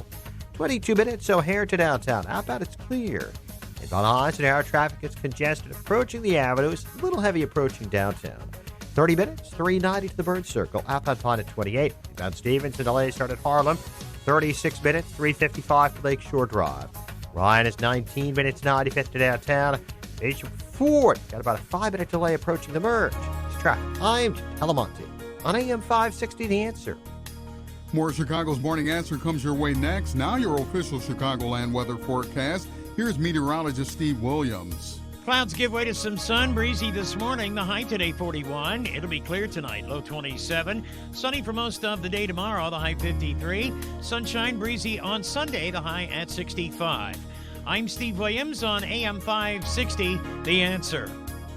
This news report is sponsored by Dell. Dell's semi-annual sale is on with up to 45% off business laptops and desktops with Intel Core processors, along with servers and electronics, all with free shipping. Speak to a Dell Technologies advisor at 877-BY-DELL. That's 877-BY-DELL, or visit Dell.com/business deals. Your next news update is at 6:30. Continuous coverage of news, traffic, and weather at 560theanswer.com. Chicago's Morning Answer continues now on AM 560, The Answer. This hourly segment is brought to you by the Alpha Wealth Group, bringing the trilogy of estate, tax, and investment planning together. Visit alphawealthgroup.com for a free report. This is Chicago's Morning Answer with Dan Proft and Amy Jacobson on AM 560, The Answer.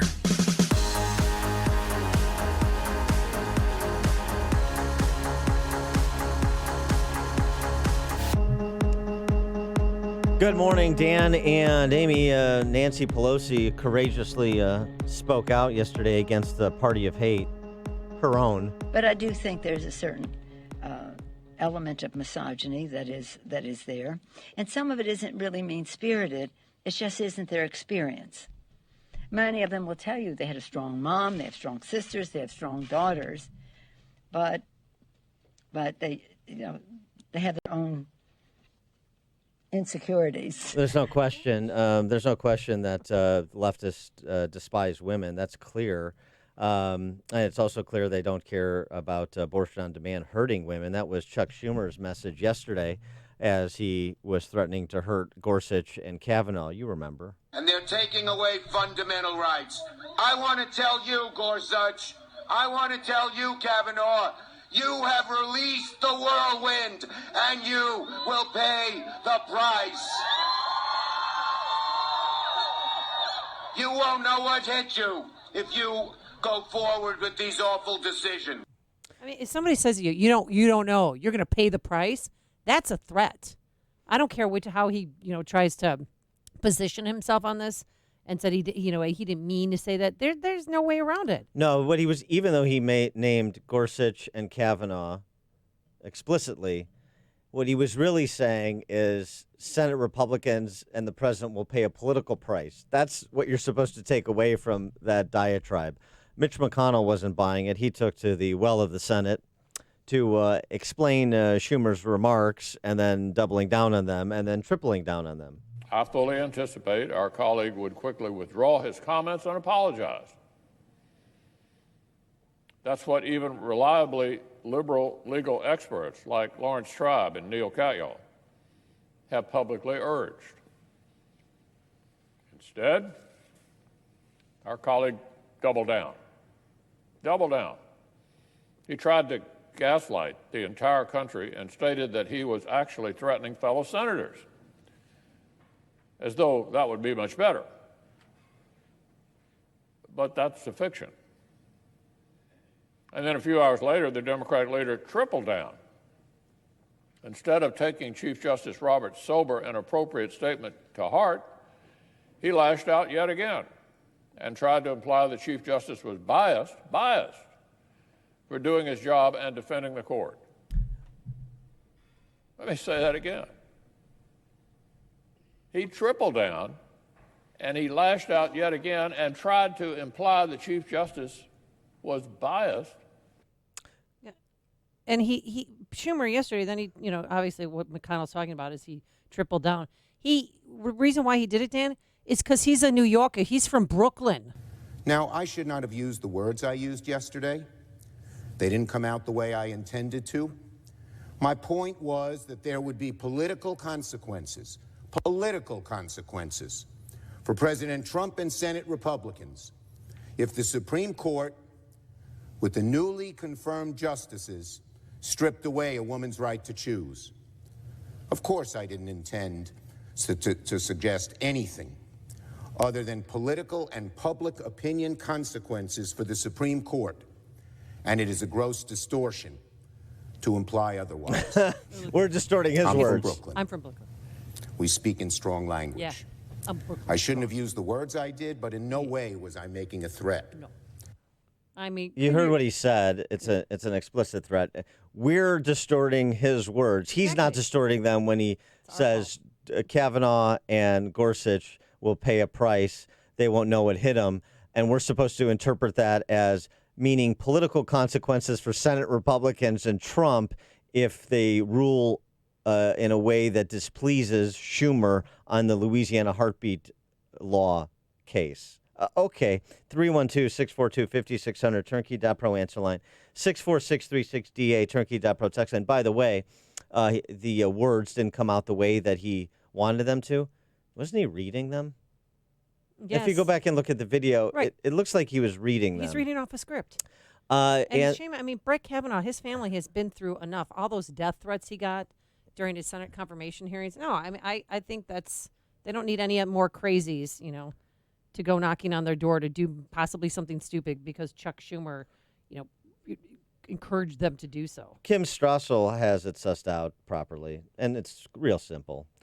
Her piece in the Wall Street Journal. The Schumer threats are of a piece with today's standard Democratic approach to the court. Attack and intimidate. Attack and intimidate.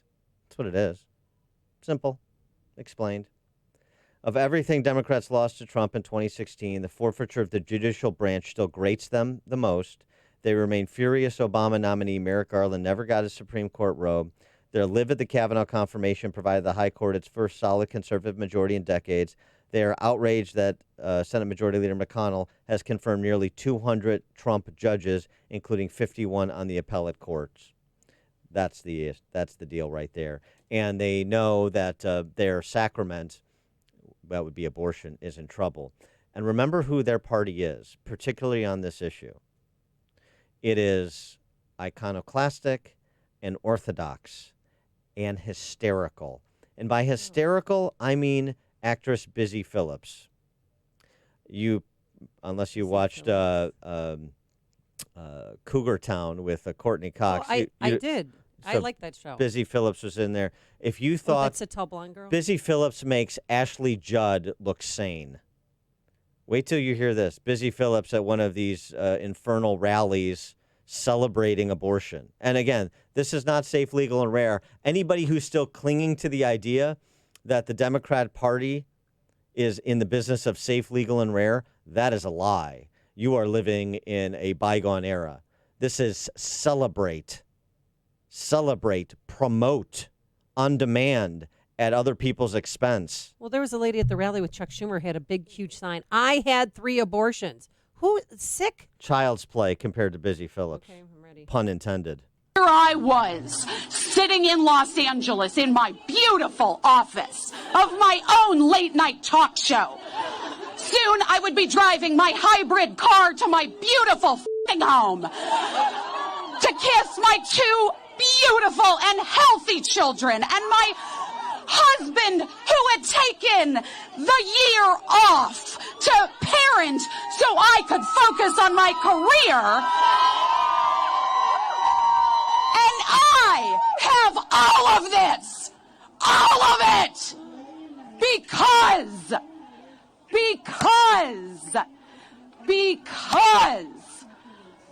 I was allowed bodily autonomy at 15.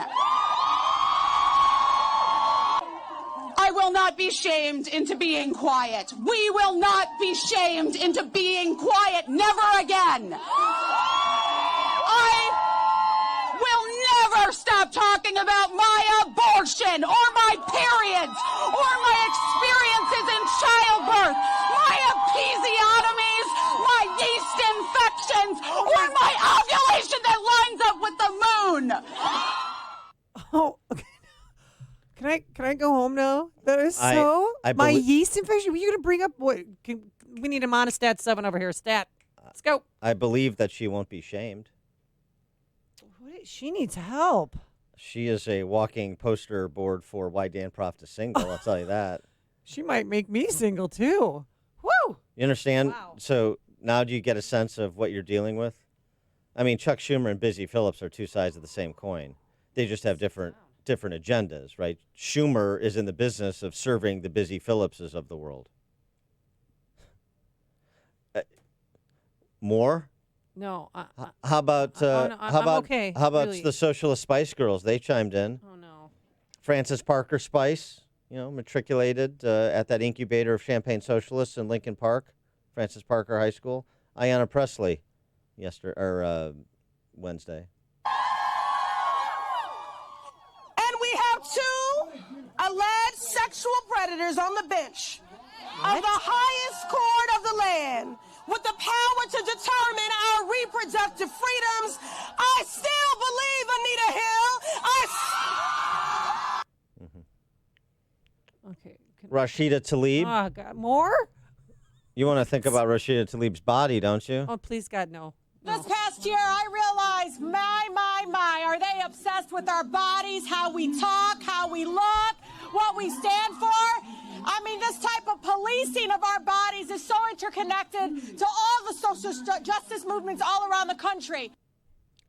I don't know what that means, but I can guarantee you there are very few people interested in policing Rashida Tlaib's body. By the way, they sound very happy, don't they? Busy Phillips and Rashida Tlaib and Ayanna Pressley and Chuck Schumer, all the gals. They sound very grounded, rational, sober, thoughtful, restrained. Aren't those adjectives that you would use to describe them? Young, dainty flowers. This is the civil discourse you want on important issues in our society, right? Perhaps it turns out that when the court usurped legislative power in 1973 to render one of the worst adjudications of a case in American history, the worst decision by the Supreme Court since Dred Scott, in my estimation, Plessy v. Ferguson right there as well. But, the debate wasn't over. And now, I guess if you're a person who would like to use any of the adjectives that you can't use to describe what you just heard, to describe themselves, as you listen to this debate that's been going on for almost 5 decades, how do you receive it? Who do you think is measured? 312-642-5600 is our turnkey.pro answer line, 64636. Type in DA, then a quick comment. You want Busy Phillips, the Socialist Spice Girls, Chuck Schumer to be your spokespeoples? Do you? I mean, I understand that there are people, misguided as they are, that are pro-choice and that actually have the position of safe, legal, and rare. But that's not the Democrat Party. And it's impossible to delude yourself with the idea that it is anymore. It really is impossible, isn't it? Clay in Downers Grove, you're on Chicago's Morning Answer. And Amy. Yeah. I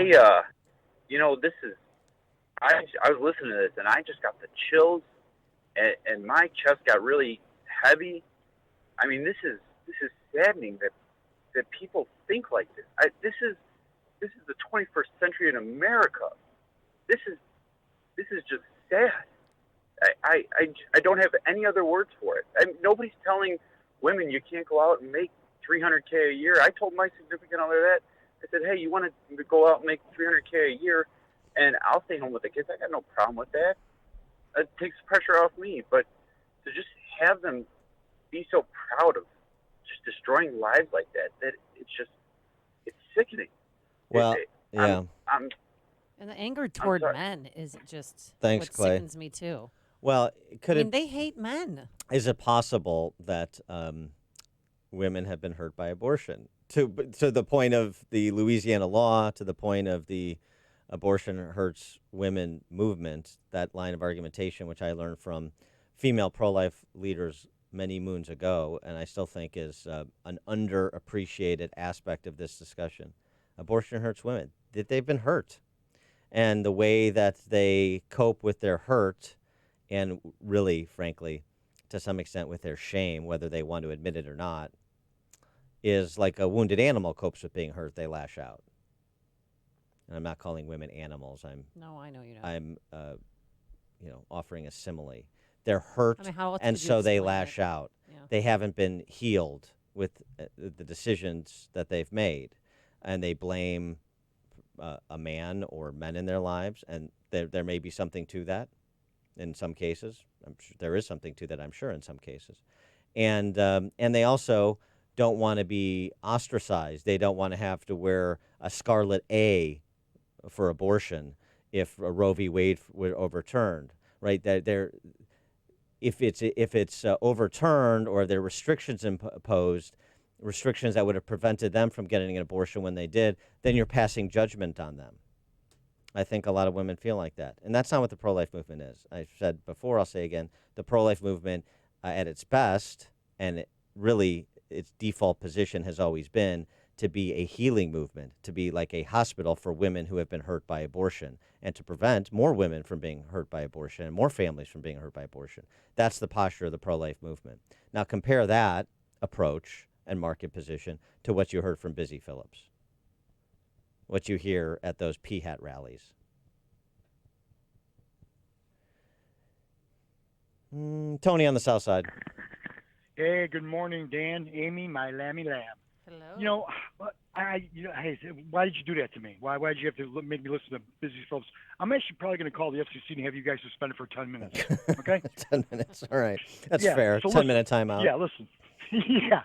Anyway, hey, the cojones on Schumer to say that what he said about getting hit was political in nature. Well, the Supreme Court and the justices on the Supreme Court, they're not political, right? Even though he did try to move it towards Trump, let's keep in mind that, they're not political. Justice is blind. The scale, the blindfold on that, lady that looks like a Trixie from 50 Shades of Grey. So listen, where I'm from, the word hit you does not mean politics. Trust me on this. You guys have a good night or day, whatever it is. All right. Thanks for the Take call, care. Tony. Thanks, Tony. Just more on this, too, from Strassel, as if this is an isolated incident. We're supposed to. It's isolated into the extent that Schumer went. But Strassel reminds us of Elizabeth Warren's sucker punch of Justice John Roberts during the impeachment trial when she forced him to read aloud a question challenging his legitimacy to preside over the trial, that he was biased, conflicted. Sotomayor got into the action with a recent opinion that suggested her fellow conservative justices were biased in favor of Trump, the politicization of the court, like everything else in society. Rhode Island's Sheldon Whitehouse and 4 other senators last year filed an amicus brief warning of political consequences if the justices didn't side with Democrat senators on gun rights, against gun rights, really. Remember, the Supreme Court is not well, wrote Whitehouse. Perhaps the court can heal itself before the public demands it be restructured in order to reduce the influence of politics. Right. They're trying to reduce the influence of politics by threatening the court to stack it if they don't rule in their favor. Intimidation and attack. Intimidation and attack. That's the playbook. Deborah in Arlington Heights. Good morning. Yeah, Chuck Schumer isn't sorry, and the media is complicit in his lies. And those women, I don't consider them real feminists. They hate men. They want to rip their heads eviscerate off. men. Yeah. And that's not what a real feminist is to me. You want equality, equal pay for equal work. Yes, you want to be equal. They don't want that. They just hate men. I think Amy's right. Thanks for the call, Deborah. Mike in Crown Point. Morning, Dan. Morning, Amy. What's kind of interesting is people call in or talking about the Supreme Court. They're complaining about bias, and their solution is to put the bias in our favor. Yeah, right. And this Harpy, that with her diatribe about all her successes due to an abortion, she could have achieved the same results with putting the child up for adoption. It's nonsense. Yeah. Thanks. Have a good day. Thanks, Mike. I mean, she doesn't know how it would have ended, but she's angry. We know that for sure. Richard in Blue Island. Yeah, hi, guys. I was just wondering if Robert De Niro is from Brooklyn because he wants to punch Trump in the face. So I think you should put De Niro and Chucky Schumer in a cage match and see who comes out the winner. All right. Thanks, Richard. Listen to Dan and Amy on your smartphone. Download the AM560 mobile app today at 560theanswer.com/mobile. The following is a paid political announcement. Jim Oberweis is the conservative leader we know and trust, and he gets results. Jim Oberweis has raised millions of dollars to help conservatives across Illinois fight Mike Madigan and the Chicago Democrats. As a state senator, Jim Oberweis has never voted for a tax increase and never will. Jim Oberweis is the only candidate to stand up and fight against Dick Durbin and the D.C. swamp, beating Dick Durbin in each county in the 14th district. Jim Oberweis fought to stop J.B. Pritzker's liberal agenda and strongly opposes Pritzker's graduated income tax. Jim Oberweis is the conservative leader we need to beat Nancy Pelosi and Lauren Underwood. Jim Oberweis stands with President Trump and will vote to fund and build the wall. If you want to support President Trump, stop the liberals, and keep America great, you need to vote for conservative leader Jim Oberweis in the Republican primary on March 17th. I'm Jim Oberweis, and I approve this message. When it's cold outside, you can dress for it. But when your furnace gives out, hey, a blanket fort can only do so much. So call your local 1-Hour Heating and Air Conditioning. We'll replace your old furnace with a new high-efficiency one. And that beats a bunch of blankets any day. Right now, cozy up to big savings on a complete heating system. Call 855-1-HOUR. Your comfort is just a call away. Call 1-Hour. Terms and conditions may apply. Call for details. Independently owned and operated. Licensed in the respective state or county. How can a fully stocked restroom improve your image? How can serviced fire extinguishers or a first aid cabinet make your employees more prepared? How can comfortable work apparel make your business more productive? For over 1 million customers, the answer is simple. Cintas. Cintas delivers everything you need to open your doors with confidence. Because helping keep businesses well-equipped, clean, and looking their best, that's our business. Oh, I'm ready! Get Cintas and get ready for the workday. Balance of Nature, changing the world one life at a time. I love the product. I absolutely love the product. It's amazing, and I'm sure you hear all kinds of great reviews, but I put my mom on it. I put another friend of mine, everybody that I talked to about it, I said, listen, you need to take this. It's amazing. It has helped me. My blood pressure was terrible. My energy was really low. I started taking it, and it was just amazing. I've been using it for a while.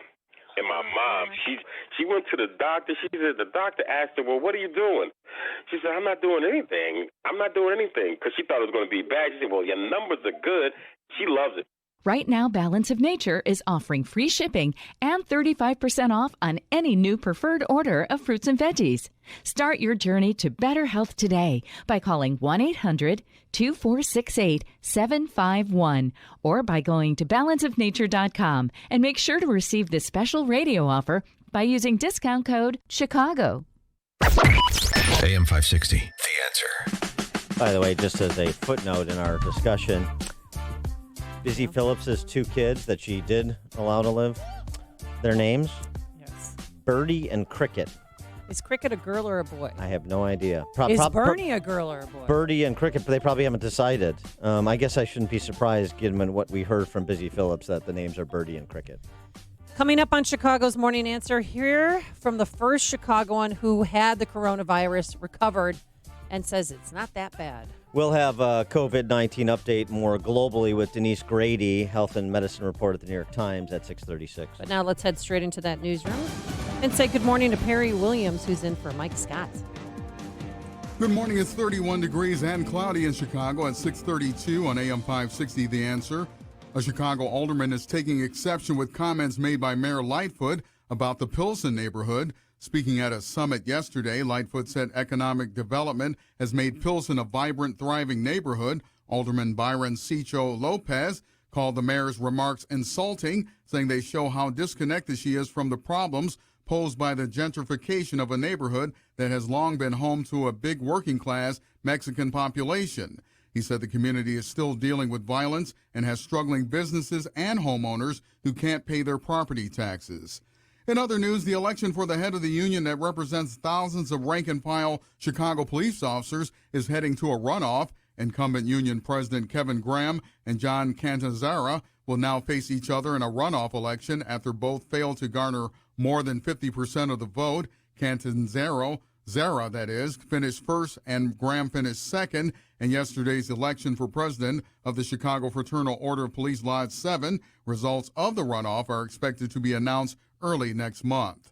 Southern Illinois University officials say over $1 million was raised during Wednesday's Day of Giving. This year's Day of Giving celebrated the university's 150th year.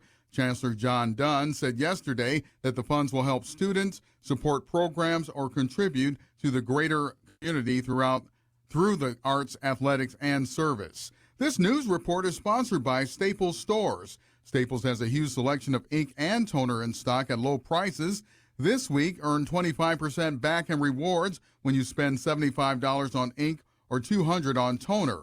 Offer ends 3/7/20. See store or staples.com/25 in rewards for details. Staples. AM 560 news time is 6:34. How bad is traffic? We'll have the answer in 2 minutes on AM 560. The Answer. With all the noise and political spin of the news cycle, it's easy for the things that really matter to get lost. Sources with knowledge cuts through all the clutter to bring you biting commentary on the week's events. This Sunday at 3 p.m., your hosts Eric Cohn and Joe Kaiser bring you insight on politics and policy, as well as culture, sports, food, and everything else you need so you can understand what's happened this week. It's Sources with Knowledge this Sunday at 3 p.m. right here on AM 560.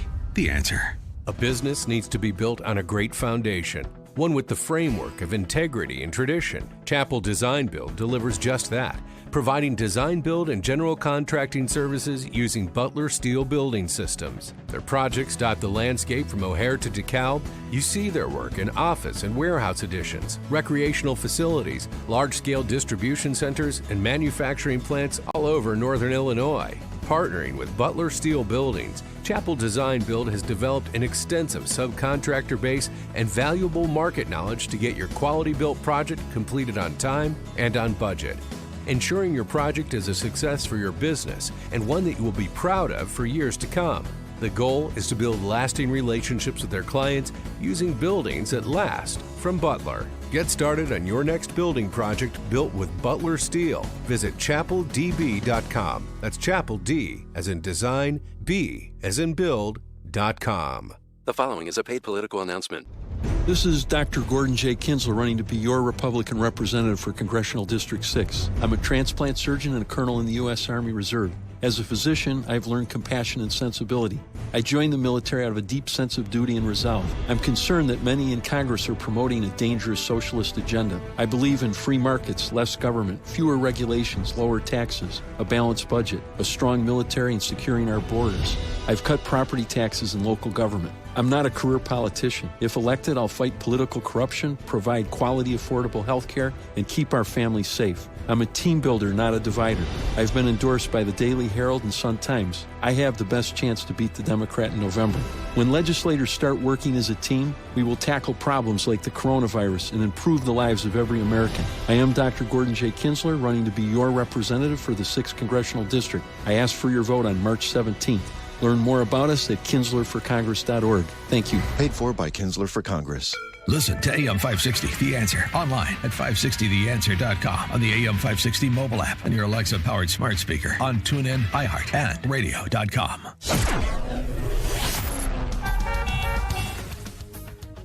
At 6:36 from the WIND Traffic Center, here's Jim Telemonte. Inbound Eden's traffic's getting a little bit congested now, approaching Montrose. The outbound side is fine. Inbound Kennedy, traffic's heavy Canfield to Central. 24 minutes, O'Hare to downtown, outbound 21. Inbound Eisenhower delays are from 25th Avenue to Des Plaines Avenue and Demon to the Burns Circle. 34 minutes, 390 to downtown, outbound 31. Inbound Stevenson, it's 39 minutes, 355 to Lakeshore Drive. Inbound Ryan, 22 minutes, 95th to downtown. I-57, you're looking at a brief slowdown approaching the Verge. Bishop Ford, heavy King Drive to the Ryan, 23 minutes, 80-94 to the Verge. Tollway traffic is still light. We see no issues on I-80 or Northwest Indiana for now. That's traffic. I'm Jim Telemonte on AM 560 The Answer. More Chicago's Morning Answer comes your way next. Now your official Chicagoland weather forecast. Here's meteorologist Steve Williams. It'll be breezy this morning. Clouds give way to some sun today, the high 41. It'll be clear tonight and a low 27. Sunny day tomorrow, the high 53. Sunday, mostly sunny and breezy, the high at 65. I'm Steve Williams on AM 560, The Answer. Your next news update is at 7 o'clock. Continuous coverage of news, traffic, and weather at 560theanswer.com. Now more of Chicago's Morning Answer on AM 560, The Answer. This hourly segment is brought to you by On Target Radio. From firearms and Second Amendment rights to personal freedoms and government intrusions. Listen here Sunday nights at 9. Only the biggest stories, only the biggest guests, and only the biggest opinions. This is AM 560, The Answer. It's what Chicago is talking about. Good morning, Dan and Amy. And I'll tell you what, this coronavirus is spiraling so out of control in terms of the coverage and conversation. It's being so distorted. Oh, so distorted. That you look for common sense and restraint wherever you can find it. And, oh my goodness, soccer is making sense. Jurgen Klopp, famed manager of Liverpool FC, was asked a question after a recent mass about coronavirus and whether or not we should even be having these soccer matches. Listen to this response to a reporter. On a wider question about the coronavirus, are you worried as a team, as a club, about the spread of it or how it might affect you? Look, what I don't like in life is that a very serious thing, a football manager's opinion is important. I don't understand it. I really don't understand it. I could ask you. You are exactly the same role than I am. So, and it's not important what famous people say. No, we have to speak about the things in the right manner, not people with no knowledge, like me, talking about something. People with knowledge should talk about it and should tell the people, do this, do that, do this, and everything will be fine or not. So, and not football managers. I don't understand that. Politics, coronavirus. Why me? I wear a base cap and have a bad shave. I'm concerned as much as you, maybe less. I'm not sure. I don't know exactly what's your amount of being concerned, but my opinion is really not important. I live on this planet and I want the planet be safe, healthy. I wish everybody the best, absolutely. But my opinion about Corona is not important. If somebody tells me we play football because I think smarter people said we can play football, I will not make the decision. Please cut that and send it to every actor, and not every actor, but many actors in Hollywood and other people who are conferred some sort of expert status because they have profile. Thank you so much, Jurgen Klopp, which is why on this show we like to talk to people who've actually investigated what's happening, people who are infectious disease experts, and not just, any Tom, Dick, and Harry that has some public profile to get an opinion about how hysterical we should be. Well, also, we want to introduce you to Tom Panoa. He was the first victim of community spread. So his wife, remember, she went to Wuhan, China, to take care of her sick dad. She came back. She was at St. Alexis Hospital in Hoffman Estates, and she gave it to her husband. Well, Tom said this wasn't that. He's fine, by the way, and so is his wife. They've returned to normal life. But listen to what he said about, suffering from coronavirus. It was less than having the flu for me. I don't know about other people, but I really didn't feel any symptoms other than some minor upper respiratory problem. And he's back with his family. Yeah, we there's a lot of anecdotes, and there's data. Of course, people have died. We're not being cavalier about it. This is a serious matter. It affects different people differently. Some people are asymptomatic. Some people have a mild case of it, like that gentleman just described. Other people are deathly ill, particularly, it's the eggshell theory. You take people how they are, and some people are less able to withstand this virus than other people. Immune systems vary. So you try and be sensible about it, but proportional in the response based on the knowledge that we have, rather than running around asking everybody, do you have the answer? Do you have the answer? What do we do? What do we do? But, we have a fifth case here in Cook County. The 4 people. Tom, his wife are fine. The other couple from Arlington Heights, they are fine. They are not at Northwest Community Hospital, people. They are in isolation at home. And we do have a fifth, and this is a 20-year-old who flew in from Italy, who they believe was sick on the plane while he came in. I mean, he came from an infected part of Italy. He is in stable condition. What hysteria does is lead to things like what's happened in Australia, where you have an Australian newspaper printing extra pages of its paper because of a toilet paper shortage. You know what hysteria is? I just went on Walmart. A bottle of hand sanitizer, Dan, not the big one like we have right here. just an average bottle, $47. So there's price gouging going on. Well, it's not price gouging. Well, it's supply and demand. Supply and demand, Yeah, excuse me. that's not But, price gouging. You know, I mean, please. For more on this topic, we're pleased to be joined by somebody who's been investigating the matter and put together a nice compendium in the New York Times. She is Denise Grady, health and medicine reporter at the New York Times, and her piece compares coronavirus to a number of other viral outbreaks over the last 2 decades, as well as sort of a summary of what we know and some best practices that people can follow. Denise, thanks for joining us. Appreciate it. Oh, thanks for having me. So first, about the comparison in terms of the lethality of coronavirus versus some of the other viral outbreaks of the last couple of decades. You graphed that. You put that data together. We did, and we especially looked at the thing that is most familiar to most people, and that was the flu. And this seems to be worse than the flu overall. And I guess the one caveat we should make when you talk about this is that it's still happening. It's new. It's still emerging, and all the numbers are not carved in stone. It's a kind of a moving target, and things are changing. But right now, it does seem to be more likely to be fatal than the flu. But what's the mortality rate? I mean, if you look at like the seasonal flu, the number of people that die from that can be usually around 0.1%, which is pretty small. And this one looks to be like it's somewhere probably between 1 and 2%, or maybe even say 0.7 and 2%, which doesn't sound like much, but you're getting to something that would be at least 7 times or 10 times or even more times the rate of the flu.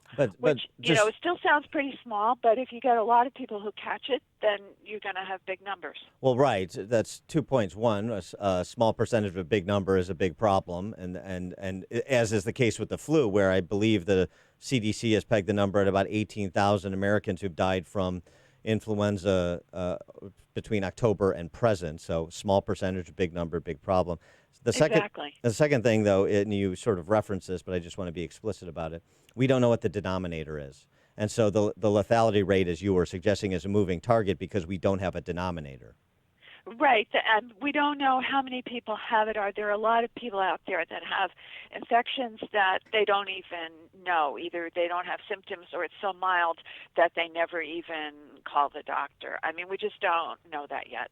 Well, what about children? I mean, I keep hearing that children, that not a lot of people who have the coronavirus are children. Do you know why that is? That's right. If you could call it even a silver lining here, that does seem to be the case. Nobody understands it, but they're not finding a lot of kids or kids that get very sick, and nobody knows why, which is very different from the flu, because there's always real concern about very small kids and babies getting very sick from the flu.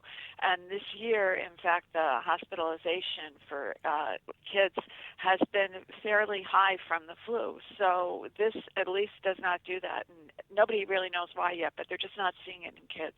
You also looked at comparison with respect to contagiousness, the R-naught factor, as it's termed, how many infected people infect others with coronavirus as compared to other viruses. Yeah, and this does seem to be more contagious than the flu. It looks like people infect around 2 people, on average, maybe each person infects more than 2 people. And with the flu, it's a little bit more than 1 person. So it does seem to be more contagious. And that is another one of those numbers that is not carved in stone. And if you start using all of your public health measures to try to get people to be careful, you can actually lower that number to less. And once you get that number less than 1, then you stop an outbreak. I watched CNN's town hall last night on the coronavirus crisis with the shocking music. And they had a woman on from the World Health Organization who said, guys, this can be contained. I mean, we just, we can control the spread of this. You just have to do simple things, but yet people are still out there. There was one nurse in New Hampshire They told her to stay home because she had the coronavirus. She felt fine. And she goes out to a fundraiser at Dartmouth University for the business, their annual business party. I mean, what? She was probably a Yale grad. Exactly. Sabotage. But I mean, why aren't people taking this seriously? I still see people coughing into their hands and then touching things. How long does it live on the surface, and when are people going to get the message?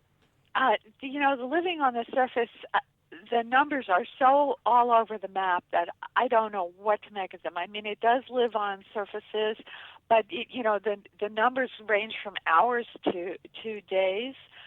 Why some people get the message and some don't, I'm going to be like your soccer guy and say, boy, I sure don't understand.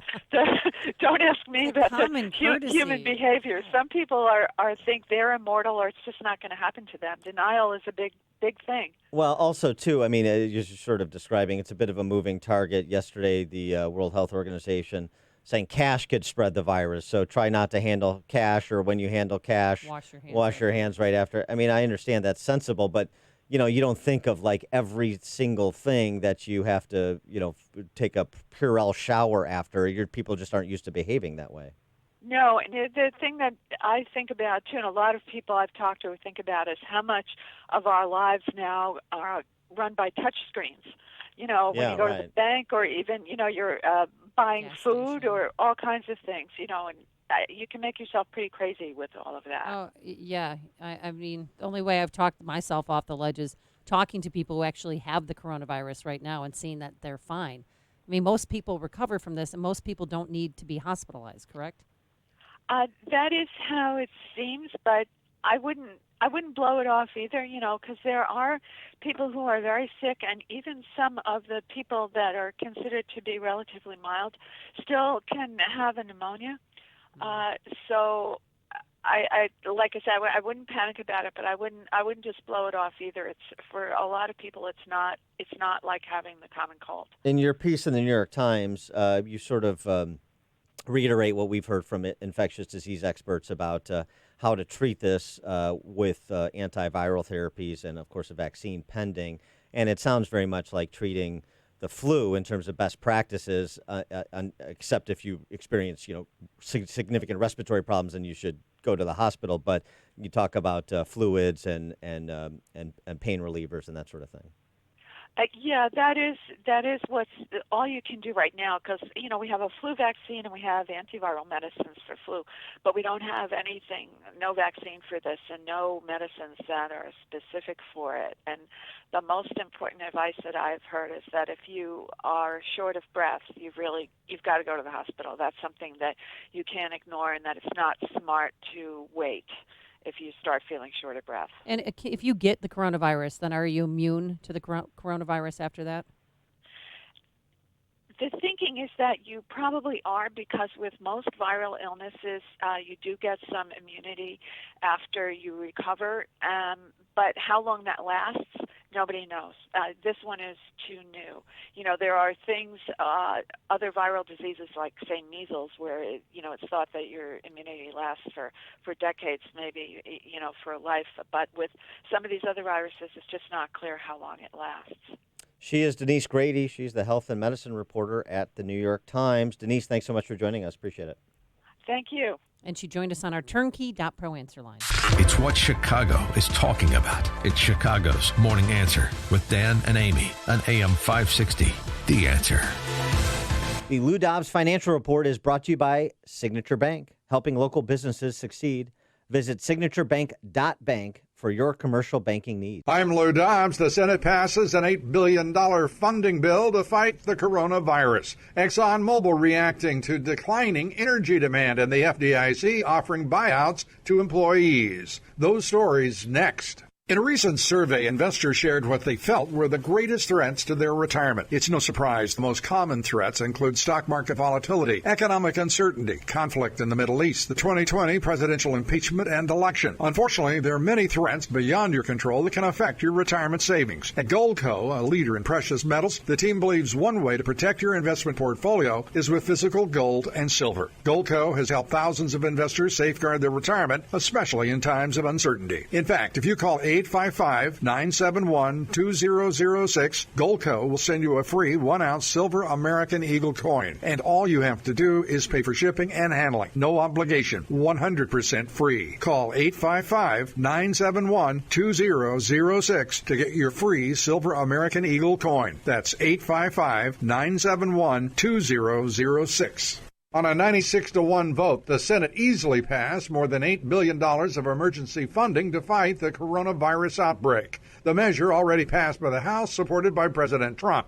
The federal task force, headed by Vice President Pence, wants more testing facilities, more test kits, as well as additional preparations in advance of any wider outbreak. ExxonMobil says it will reduce its number of oil rigs and may also trim capital expenditures in reaction to lower demand for energy. Exxon executives warn the coronavirus outbreak is likely to sap energy demand around the world. The FDIC says it's offering buyouts to about a fifth of its workforce as it moves to trim and make more efficient the agency. Please join me for Lou Dobbs tonight, 7 o'clock and 10 Eastern on the Fox Business Network. This is the Lou Dobbs Financial Report. The following is a paid political announcement. Hello, I'm Dr. Willie Wilson, and it's time for reparations.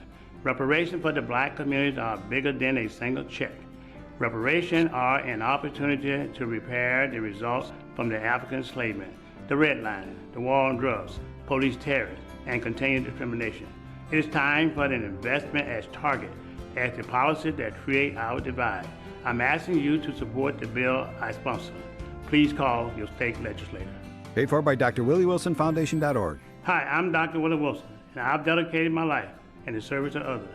As Reverend Dr. Martin Luther King Jr. said, life's most pressing and urgent question is, what are you doing for others? By supporting the reparation bill, I am working for the descendants of slaves to gain generation wealth, education, housing, job, and service for senior citizens. Call your state representative to support this bill. God bless. Paid for by drwilliewilsonfoundation.org. Balance of Nature. Changing the world, one life at a time. I love the product. I absolutely love the product. It's amazing, and I'm sure you hear all kinds of great reviews, but I put my mom on it. I put another friend of mine, everybody that I talked to about it. I said, listen, you need to take this. It's amazing. It has helped me. My blood pressure was terrible. My energy was really low. I started taking it, and it was just amazing. I've been using it for a while. And my mom, she went to the doctor. She said, the doctor asked her, well, what are you doing? She said, I'm not doing anything. Because she thought it was going to be bad. She said, well, your numbers are good. She loves it. Right now, Balance of Nature is offering free shipping and 35% off on any new preferred order of fruits and veggies. Start your journey to better health today by calling 1-800-2468-751 or by going to balanceofnature.com and make sure to receive this special radio offer by using discount code CHICAGO. Families collapsing, marriages seemingly without purpose, youth professing no faith at all, our so-called nuns. How to rebuild. Scripture teaches that the family is the domestic church, the key to faith formation, to a rational and purposeful life. Relying on deep dives into 21st century data analytics and best practices in relationship ministry, Communio's John Paul DeGance argues that more and better marriage preparation and replenishing the grace in marriages already entered into can rebuild broken relationships, broken families, and even broken communities with astounding results. On March 13th, the Catholic Citizens Forum Luncheon presents J.P. DeGance on Restoring the Domestic Church, How to Rebuild Failing Marriages, Families, and Communities. To make your reservation, go to CatholicCitizens.org. That's CatholicCitizens.org. Or call Maureen at 708-352-5834. Space is limited. Reserve now. After 25 years of building websites for all kinds of companies and many different industries, AmericanEagle.com realized a well-designed website is also your best employee, bringing efficiency, revenue, production, showing up every day, giving above and beyond to increase your bottom line. That's what a website designed, developed, and hosted by AmericanEagle.com has brought to so many clients. An AmericanEagle.com website is a 24/7 branding exercise, building rapport and thus brand equity while you sleep. Companies like WeatherTech have relied on AmericanEagle.com's website design and development and hosting capabilities for years. When some of the world's top brands need a reliable company to prepare their sites for high-traffic events, who do they call? AmericanEagle.com. Their clients have come to rely on them for a full line of website services, from consulting and strategy to digital marketing, hosting, and maintenance. Give the team at AmericanEagle.com a call today. 1-877-WEB-NOW. The number 1 is the number. AmericanEagle.com is the website. 1-877-WEB-NOW. 1 is the number. AM 560, The Answer. Dan and Amy talking about coronavirus. Take a quick call. Jimmy on the inbound Edens. You're on Chicago's Morning Answer. Yeah, hey, how you doing? Good. So I read something yesterday after the SARS outbreak, and whenever it was, 4, 5, 6 years ago. There was a University of Texas professor who was on the CRUPS. He started developing this particular virus, a vaccine for it, but he ran out of money. He needed like $50,000 or $100,000. He couldn't get it, and it laid stagnant for years and years and years. Now, I think instead of investing money in these universities to see how many hamsters it takes to stand on each other's shoulder to impregnate maybe a sheep and the effect on the indigenous people in the rainforest of Brazil, right. we should better spend our money, because there are people out there that have legitimate studies going on, and you might not need it now scientifically or medically, but we got to fund this stuff. As this guy said, had I had this in place, we wouldn't be having this problem. He says, I can still develop it, but it'll be next year. Thanks I mean, for the remember call, Jimmy. Ebola, when Appreciate people it. are bleeding out of their eyes and their nose? That one really scared me. I understand, but it's also, and I agree with Jimmy's point, but it's also difficult to always predict the mutations that produce something like a coronavirus. Coming up on Chicago's Morning Answer. We'll pick up our conversation on Chucky Corleone from Brooklyn at 7:07. And why Bill cheated on Hillary at 7 a.m. now. WIND, Chicago. More money to fight the coronavirus. I'm Chris Foster, Fox News. President Trump today signs an $8 billion bill passed by Congress, including funds for state and local health agencies to test and treat patients. Coronavirus test results for people on a cruise ship held off San Francisco are expected today, and there are more cases to report overseas. More from Fox's Simon Owen in London. Chris, the new coronavirus breaching the Vatican's city walls, the world's smallest country confirming its first infection, saying a clinic has been closed so it can be sanitized. The Vatican sitting in the center of Rome as Italy faces Europe's worst outbreak, now counting 148 deaths and more than 3,800 infections. The epicenter of cases in the Middle East is Iran, where authorities are reporting more deaths and warning they may use force to limit travel between cities. Chris? Yes, Simon. President Trump was scheduled to visit the Centers for Disease Control headquarters in Atlanta today. That's now canceled, with the White House saying the president doesn't want to get in the way of the CDC's work. He is heading today to areas hit by tornadoes in Tennessee, then to Florida for a fundraiser.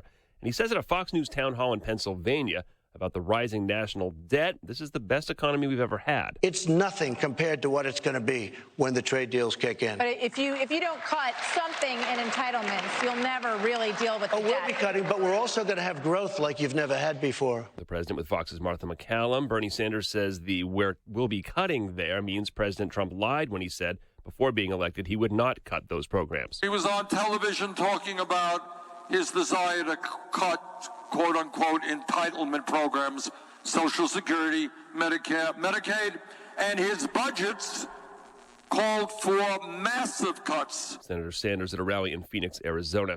27 people are reported killed, 55 wounded in an attack by gunmen in Kabul, Afghanistan. America's listening to Fox News.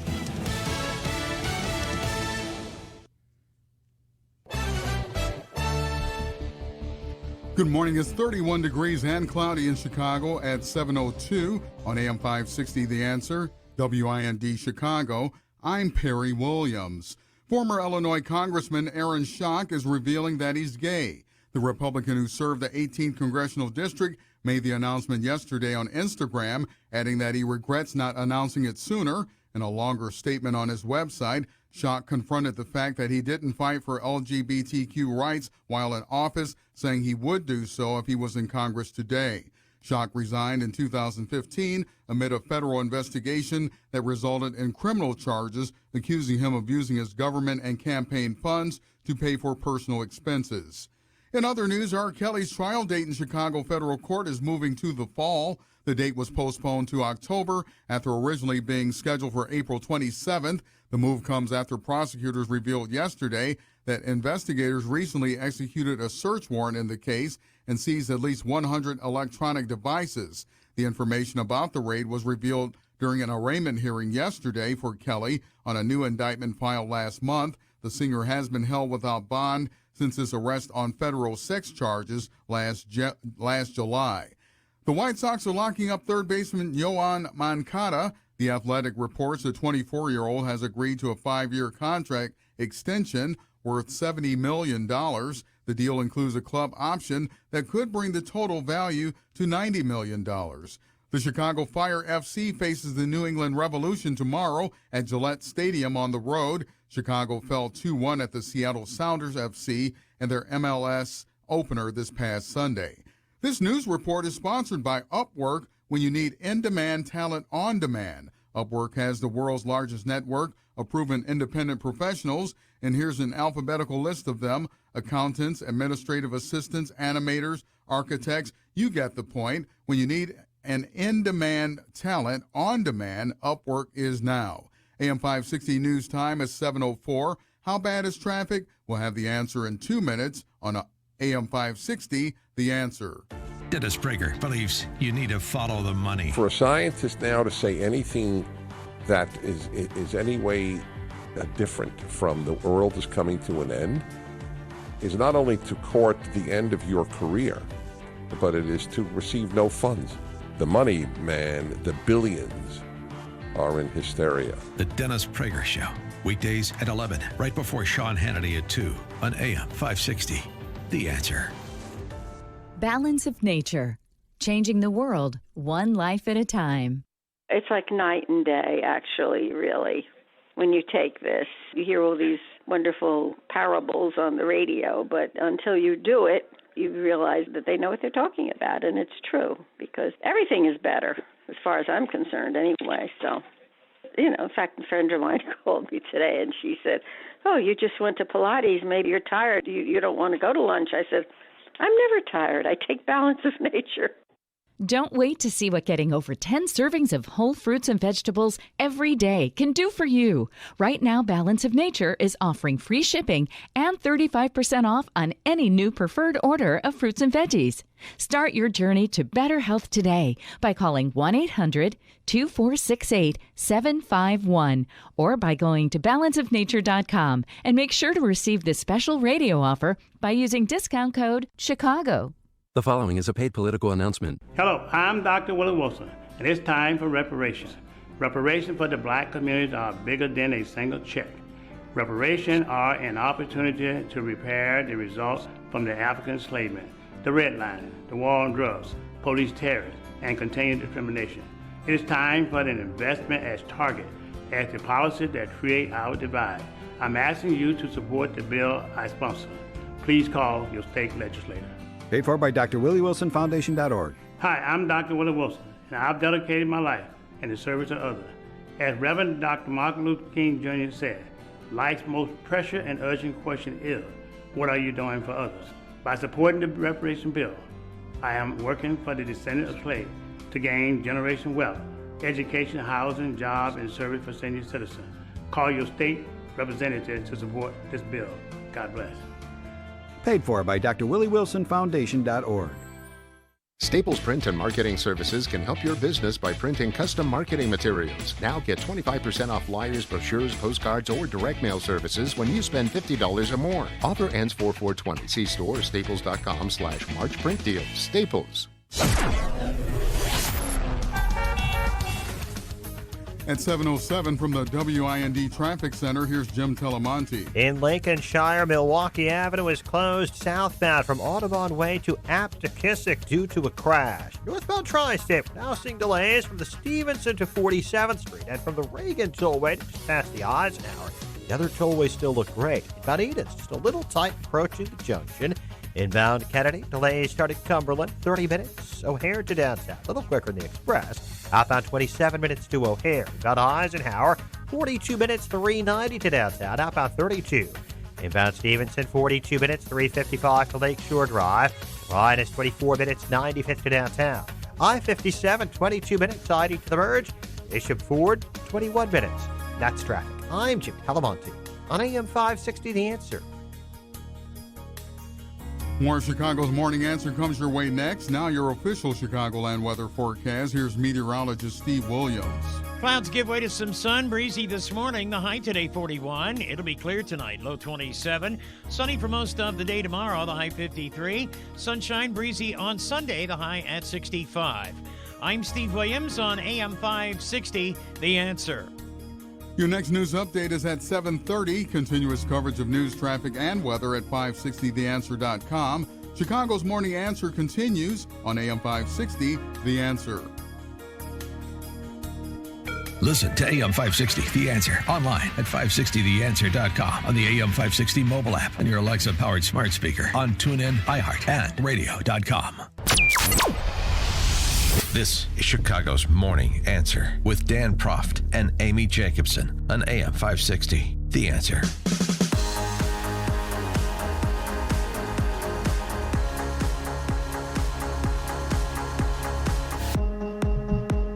Top of the morning, Dan and Amy. So Chucky Corleone from Brooklyn is trying to recast, was trying to recast on Thursday what he said on Wednesday at a pro-abortion rally against the Supreme Court, the conservative justices on the Supreme Court, what they may do on the Louisiana heartbeat legislation that's before the court. And they're taking away fundamental rights. I want to tell you, Gorsuch, I want to tell you, Kavanaugh, you have released the whirlwind, and you will pay the price. You won't know what hit you if you go forward with these awful decisions. Now, when he says Gorsuch and Kavanaugh specifically will pay a price and they won't know what hit them specifically, what I hear is if they decide to uphold the Louisiana heartbeat bill, then there may be some Republicans that could possibly suffer electoral consequences in November, including the president. That's what I hear. Okay. Well, what I hear, this guy, he says it like it is because he's from Brooklyn. Now, I should not have used the words I used yesterday. They didn't come out the way I intended to. My point was that there would be political consequences for President Trump and Senate Republicans if the Supreme Court, with the newly confirmed justices, stripped away a woman's right to choose. Of course, I didn't intend to suggest anything other than political and public opinion consequences for the Supreme Court, and it is a gross distortion to imply otherwise. I'm from Brooklyn.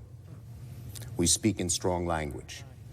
I shouldn't have used the words I did, but in no way was I making a threat. Well, again, that's good enough for me, but we better check with David Harsanyi, senior writer for National Review, also author of First Freedom, A Ride Through America's Enduring History with the Gun from the Revolution to Today, just to make sure that we're hearing Chucky Corleone correctly. David, thanks for joining us. Appreciate it. Always a pleasure. Thank you. Is that what you heard, too, a pedestrian statement saying there may be electoral consequences related to the abortion issue pending this case?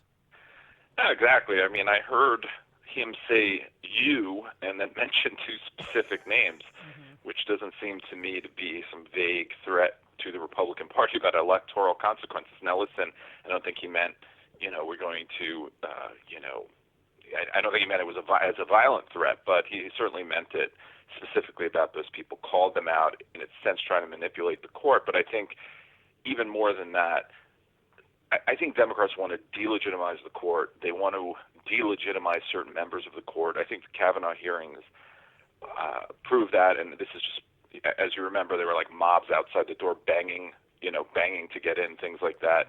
And they're politicizing it, and this is just part of that, a concerted effort to do that. Is this the first time a sitting senator has threatened an independent judiciary? Yeah, I mean, with a threat. I mean, I tried to find another instance of it, and obviously I just went back, post-war, and I couldn't really find one. I mean, I heard that Senator Whitehouse had sent some affidavit with some kind of specific threat, but I think that this is much more important because, you know, it was made in front of a cheering crowd in front of the Supreme Court. It's not just poor form. It's really despicable. Yeah, although, you know, I mean, you have to remember that Chuck Schumer, even though he's a plain-spoken Brooklyner, he's you know, sort of an abstract rhetorician. You know, he's the rhetorical version of like a Salvador Dali. He speaks in surreal terms. So, you know, there's a lot of interpretations depending on the angle in which you hear it. That's what we're led to believe. But to your point about Sheldon Whitehouse and this not being the only instance of the Democrats trying to delegitimize for political purposes the court, Sheldon Whitehouse, this was an amicus brief that was filed by Whitehouse and some other Dem senators, including our very own Dick Durbin, against gun rights in a gun rights case before the court. The Supreme Court is not well. Perhaps the court can heal itself before the public demands it be restructured in order to reduce the influence of politics. Hey, you side with us, otherwise we're going to pack the court. And that's the way they want to protect the independence of the judiciary. It's just crazy. I mean, we know why this is happening. There are justices now who will tend to uphold the Constitution as written, and that's a big problem for the progressive agenda. It's that simple. I mean, you know, first of all, the only constitutional right that gets them really worked up really is abortion rights, which is, you know, highly debatable right. And they will go to the mat for it. They get very, very excited about it, but it's the only thing they talk about. The Kavanaugh hearings were about that. Even the Gorsuch hearings were about that. And it's laughable to think that they care that the Constitution be upheld in any other way. And they're going to destroy this court, and it's going to be they really have no other choice if they're going to keep moving to the left and keep moving forward with that sort of agenda, because these justices probably will strike down many of the things they want to do. Well, and to your point, we already saw a preview of how this will play out in part in the presidential election if Biden is the Democrat Party's nominee, with Ayanna Pressley saying, hey, at one of these rallies outside the court that Schumer spoke at, I still believe in Anita Hill. We have two alleged sexual predators on the court, Kavanaugh and Clarence Thomas, so we're going to relitigate the Thomas hearings from 1991 in this 2020 presidential election. You can be sure of that. Yeah.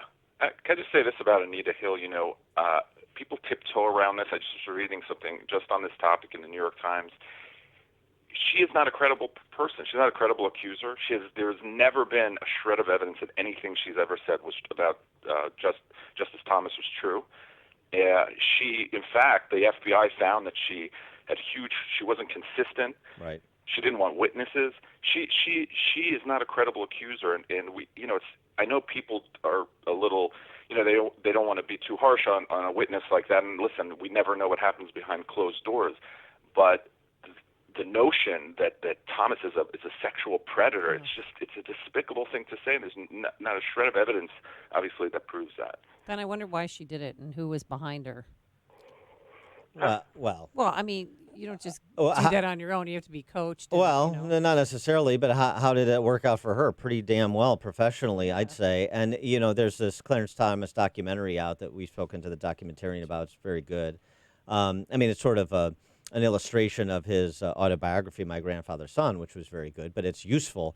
And if you remember, just to go back to Anita Hill, since, as I said, that I think this is going to come up again in 2020, all the contextual factors also cut against her. The fact that she followed him professionally from one agency to another after these alleged incidents were happening.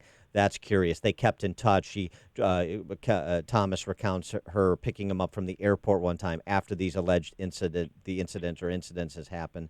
In addition to the fact, and this goes to this larger point, that the undermining the rule of law has been a tool in the Democrats' toolbox for generations.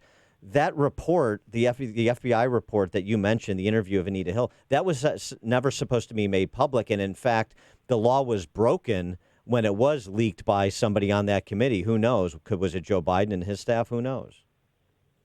Right. And also, just quickly, you know, a bunch of people came forward. I think 12 women who worked with both of them came forward to support Thomas, and not a single person came forward to support her. And there were other witnesses that had, you know, not so nice things to say about her that weren't allowed to, you know, that were cut off, basically. So I mean, this idea that Thomas, and now they talk about Kavanaugh in the same way, and there's Right. not a shred of evidence he's done anything either. Right. So leveraging that to for more discussion on the presidential Biden versus Bernie. Clearly, Bernie is a significant underdog now, just the way the delegate count is and how the map sets up. And it seems to me, since we're doing postmortems on Bloomey and Warren, we can start with doing one on Bernie, perhaps, that he let his hammer and sickle show. And the beginning of the movement away from Bernie and the blunting of his momentum was that 60 Minutes interview with Anderson Cooper, where he extolled the virtues of Castro's literacy program in communist Cuba. And I know you wrote about that. And that's just, they came to Bernie, the Democrat primary voters came to Bernie for the free goodies. They're fine to embrace socialism by another name, but they can't stay around for the gulags, and that was the problem. Well, I hope so. Sometimes, my theory is, though, that the socialism actually didn't really bother people very much, but the idea that he was not electable bothered them. In the end, they want to win, and when you look at some of the polling, when you ask people what the most important thing in a candidate is, it's electability. So I do wonder, and I hope you're right about that, and I hope that there was a rejection of socialism among Democrats, but I think it also has to do a lot with that this guy's just not going to be electable. He is still defending Castro, and that matters here. It's not like the Soviet Union, and Florida, there are still people who, descended of, and Cubans themselves who have escaped who will not take kindly to that. And I think Biden killed it in Florida. So, he's doing well. He's up 49 plus points. But who do you think will be his running mate? Who would be a competitive choice for Trump and Pence? I have to say, I think his running mate's going to be super important, and everyone, the more we see of him and the more people see of him, they're going to see that, he's up there, and, imagining him 8 years out is going to be pretty tough. So I'm not sure who it's going to be. I imagine probably a woman, maybe Klobuchar. I don't know. But that might be a pretty good What about person Kamala for him. Harris? What happened to her? I think the theory of Kamala Harris is better than Kamala Harris in action. So I think Klobuchar seems to me to be pretty, I don't like the things she says, but she seems competent and somewhat normal. Yeah. Whereas Midwesternized. Yeah, Midwesternized. No, I think that's an important thing, and this is a problem for Kamala, is that she's sort of a nasty person. She's just not particularly likable. And one of the things that may get Joe Biden and this ticket into a competitive position is just sort of despite the fact that as your colleague Kevin Williamson wrote, he is a scoundrel, and that was a very good piece. But this likability thing, and this is what the media is going to amplify. In lieu of competence, they're going to talk about how likable Joe is, Scranton Joe, and likable, and unobtrusive, even though except when he's groping you, and so on and so forth. And so that likability thing is going to be important. And the other piece of it is, because he has sort of inherited the Obama legacy, I think it makes it less likely that he needs to pick a black candidate as his running mate. I think he could go. Already has the black vote. Yeah, I think he can go with something like you suggest, like a Klobuchar or some other sort of milquetoast socialist in one of the caucuses. He doesn't need to go with a black candidate. Right. I think Joe Biden's very popular in the African American community, so he doesn't have to worry about that. But I also think that he's a terrible politician. I mean, he is in action. These are the first states and first delegates he's ever won. It's the third time he's running, and he's running against a 78-year-old socialist, who's, praising the Soviet Union. We shouldn't be that impressed by this. But I do think that he can win. Don't get me wrong, but he's a ridiculous person sometimes, and I think when you see that up close, it's going to be pretty evident now, especially where he seems to be slowing down. And he's a scoundrel. I mean, his history is terrible. And you just said that he inherits the Obama legacy, which is true. But I'm not sure people realize that he's basically rejected a ton of stuff. He's moved left. I mean, I don't know if he's going to moderate himself, in the general, but I was trying to figure out what positions he has, and I can't even do it. It's just all over the place, and he's just, incoherent. But He doesn't know what he's going to do in the general either, so know you're where not the he only is. one, David. It's going to be a surprise. David Arsani, senior writer for National Review, author of First Freedom, A Ride Through America's Enduring History with the Gun from the Revolution to Today. David, thanks for joining us. Thank you. And he joined us on our turnkey.pro answer line. The stories you need to know to start your day. This is Chicago's Morning Answer on AM 560. The Answer.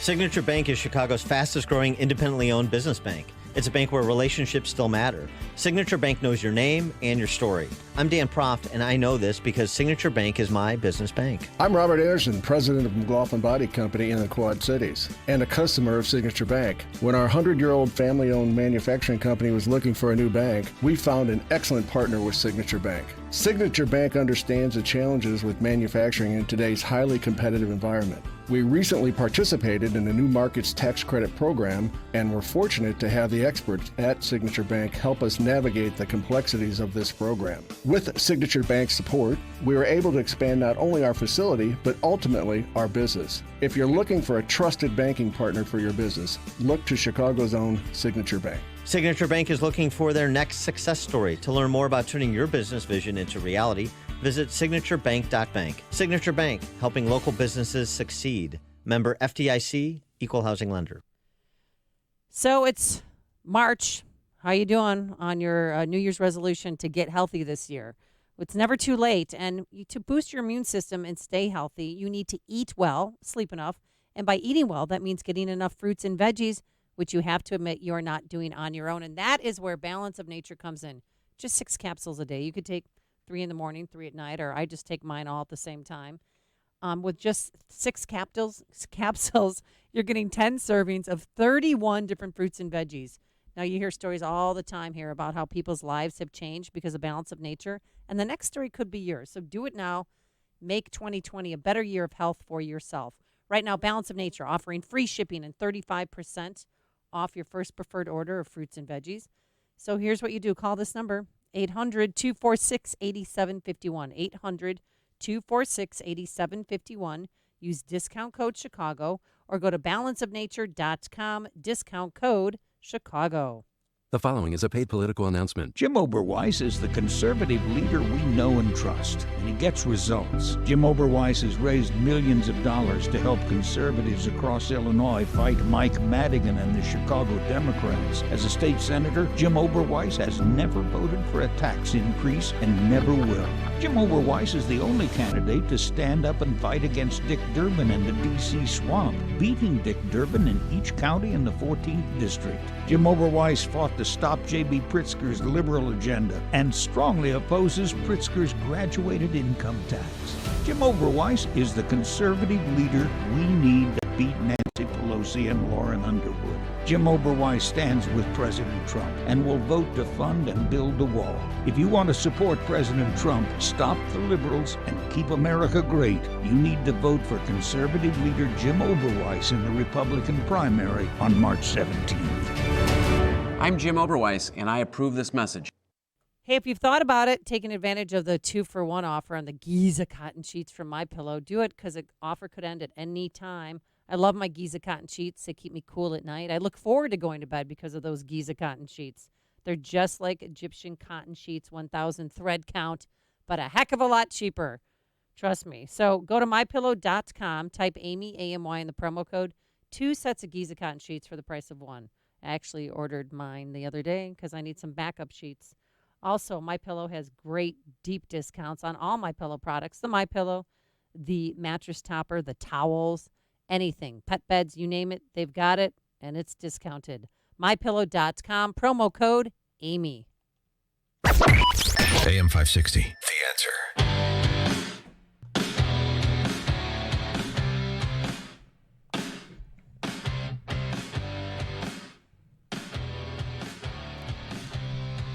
Dan and Amy, and this is a great story. A Butterfield effect alert here. Eco-anxiety, children losing sleep and having bad dreams over climate change, study finds. Oh, yeah. BBC Newsround conducted a survey of 2008 to 16-year-olds. Full stop. Please note. Girls and boys, right, I hope. Who cares? 8 to 16-year-olds. What do they know? Survey of 8 to 16-year-olds. Exactly. The 80% of them said the problem of climate change is important to them. Oh, is it, Joey? Oh, you're so cute. Now go have your milk and cookies and pull out your mat for a nap. You want to know what 8-year-olds think of climate change or, frankly, anything, at least from a public policy making perspective? The answer is no, you don't. But the British tabloids and the climate change hucksters do, because they'll use whatever data they can as shamelessly as they're able. 3/4 of 8 to 16-year-olds, they were worried about the state of the planet right now. All these budding climatologists. Well, because of Greta Thunberg. And because their teachers at school teach them all the time. They're shoving it down their throats. Yes. Change. 3 in 5 said that they're concerned about the impact climate change will have on their lives. Again, where are they getting this from? Well, you just described it. That's exactly right. Parents need to talk to their children. More than half of participants say they don't think their voices are being heard on climate change. More than about 2/3 don't believe people in power are listening to them enough when they do talk about it. Oh, we're not listening to the input from 8 to 16-year-olds, I should say, enough when it comes to making public policy related to climate change. Emma Citron is a good example of the problem. Young people often find it difficult to come to terms with the scale of the problem of climate change, and often seems like a lack of response shown by governments and world leaders. But Greta Thunberg is helping young people have a voice as it pertains to their worries, making sure that adults listen to them, by pounding her shoe on the lectern and demanding that they listen to them and telling them how shameful they are, like Greta has done it. We all need to support them, not to feel hopelessness, but rather to present to them hopeful and balanced messages about their futures, said this kook and crank and quack named Citron, indulging the hysteria they have induced in 8-year-olds, for goodness sakes. I'll tell you what, though.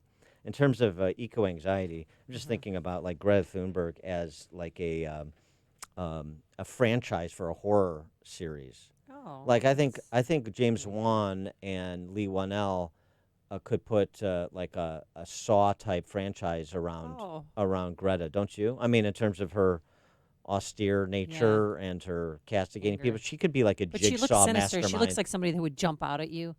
When you least expect it in a dark hallway. Now, are we making fun of a teenager? Oh, heavens. Oh, heavens. All of this, make fun of her. It's all right. All of this is laughable. It's embarrassing. And the adults who indulge this kind of fantasy and ignorance, those are the people who truly should feel shame.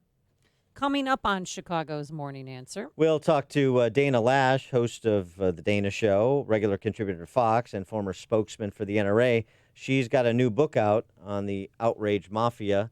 That's at 7:37. And the anxiety of being president made him do it. The docuseries on the Clintons and Hillary Clinton out today. But now let's head into the newsroom. Perry Williams, hello. He is in today for Mike Scott.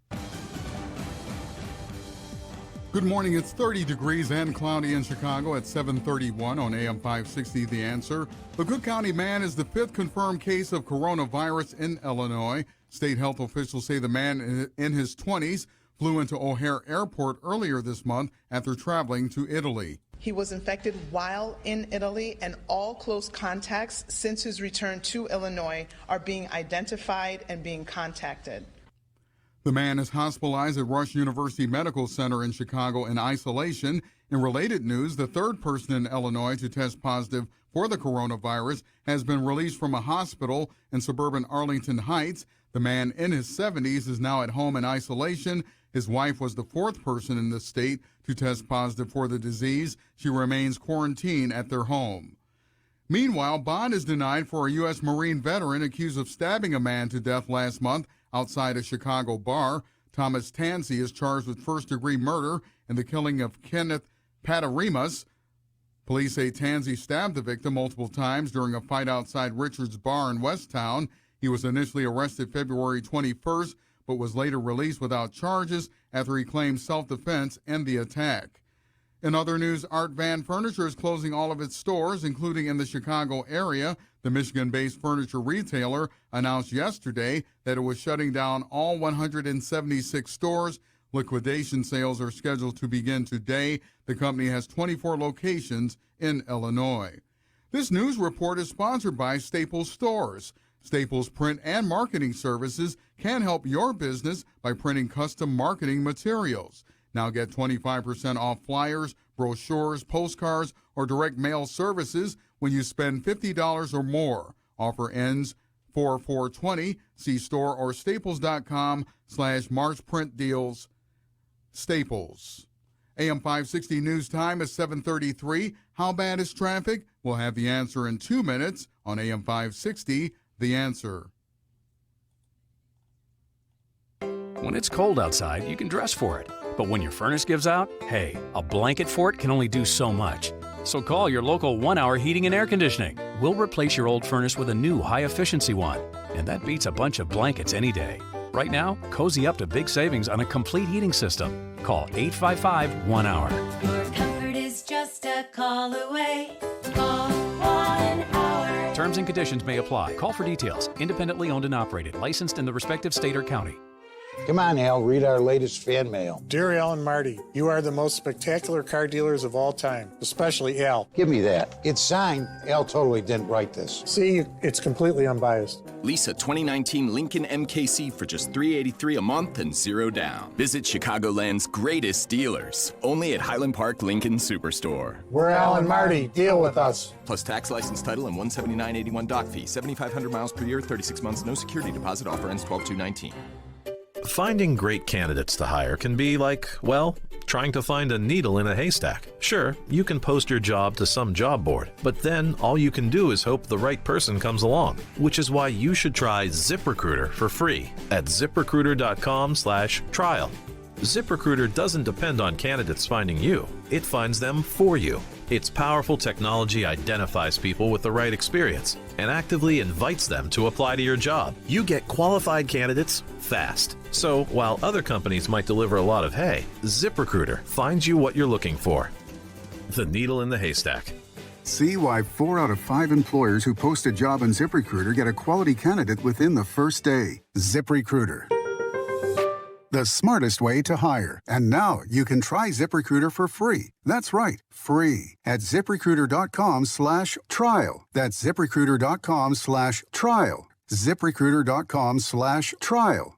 After 25 years of building websites for all kinds of companies and many different industries, AmericanEagle.com realized a well-designed website is also your best employee, bringing efficiency, revenue, production, showing up every day, giving above and beyond to increase your bottom line. That's what a website designed, developed, and hosted by AmericanEagle.com has brought to so many clients. An AmericanEagle.com website is a 24/7 branding exercise, building rapport and thus brand equity while you sleep. Companies like WeatherTech have relied on AmericanEagle.com's website design and development and hosting capabilities for years. When some of the world's top brands need a reliable company to prepare their sites for high-traffic events, who do they call? AmericanEagle.com. Their clients have come to rely on them for a full line of website services, from consulting and strategy to digital marketing, hosting, and maintenance. Give the team at AmericanEagle.com a call today. 1-877-WEB-NOW. The number 1 is the number. AmericanEagle.com is the website. 1-877-WEB-NOW1 is the number. Get the best sleep of your life. Helix makes personalized mattresses to fit your unique body type and sleep preferences. Go to HelixSleep.com and get up to $200 off during their holiday sale. Go. At 7:36 from the WIND Traffic Center, here's Jim Telemonte. Inbound Eisenhower traffic is a little heavy approaching the Tri-State. Then we see delays from Manheim to Des Plaines Avenue and Cicero to the Burns Circle. 48 minutes, 390 to downtown, 35 from Wolf. Outbound 35 minutes to 390. Got Eden's 19 minutes, Lake Cook Junction. The eastbound Spurs heavy, Kingston to Waukegan Road. Inbound Kennedy, 34 minutes, O'Hare to downtown. No savings for the Express. The Stevenson, it's 47 minutes, 355 to Lakeshore Drive. The Ryan, 35 minutes, 95th to downtown. I-57, 22 minutes, ID to the Merge, Bishop 419. Northbound tri-state delays are from the Stevenson to 47th and from the Reagan tollway to the Eisenhower. The other tollways are relatively light. That's traffic. I'm Jim Alamonte on AM 560 The Answer. More Chicago's Morning Answer comes your way next. Now your official Chicagoland weather forecast. Here's meteorologist Steve Williams. It'll be breezy this morning. Clouds give way to some sun today, the high 41. It'll be clear tonight and a low 27. Sunny day tomorrow, the high 53. Sunday, mostly sunny and breezy, the high at 65. I'm Steve Williams on AM 560, The Answer. Your next news update is at 8 o'clock. Continuous coverage of news, traffic, and weather at 560theanswer.com. Now more of Chicago's Morning Answer on AM 560, The Answer. Listen to AM 560, The Answer, online at 560theanswer.com, on the AM 560 mobile app, and your Alexa-powered smart speaker, on TuneIn, iHeart, and radio.com. When you've got questions, he always has an answer. It's Sean Hannity, this afternoon at 2 on AM 560, The Answer. Top of the morning, Dan and Amy, and Nancy Pelosi remarking upon the departure of Elizabeth Warren from the race yesterday, leaving two white men of the silent generation as the choice for the party of diversity, all the identitarians. Nancy Pelosi is, she's borderline outraged. But I do think there's a certain element of misogyny that is there, and some of it isn't really mean-spirited. It just isn't their experience. Many of them will tell you they had a strong mom, they have strong sisters, they have strong daughters, but they have their own insecurities. Well, I'll tell you what, if you're you ladies out there, Amy, tell your friends. Yeah. If you're tired of the amiable misogyny of the Democrats, come on over. We'll welcome that's you. right. Well, what will the women of Warren do now? The women and girls who feel like we're left with two white men to decide between. I know. One of the hardest parts of this is all those baby promises and all those little girls who are going to have to wait 4 more years. That's going to be hard. I think our next guest may have a competing message to those young ladies. She is Dana Lash. She's the host of the nationally syndicated The Dana Show, regular contributor to Fox News, former spokeswoman for the NRA. She has a new book. It's called Grace Canceled, How Outrage is Destroying Lives, Ending Debate, and Endangering Democracy. Dana, thanks for joining us. Appreciate it. No, thanks for having me. Good morning. Good morning. So what are we to do collectively to deal with the misogyny in the Democratic primary electorate that Nancy Pelosi was addressing? Well, I mean, I'm not surprised that it's a party of sexism. I mean, isn't that ultimately what we're discussing here?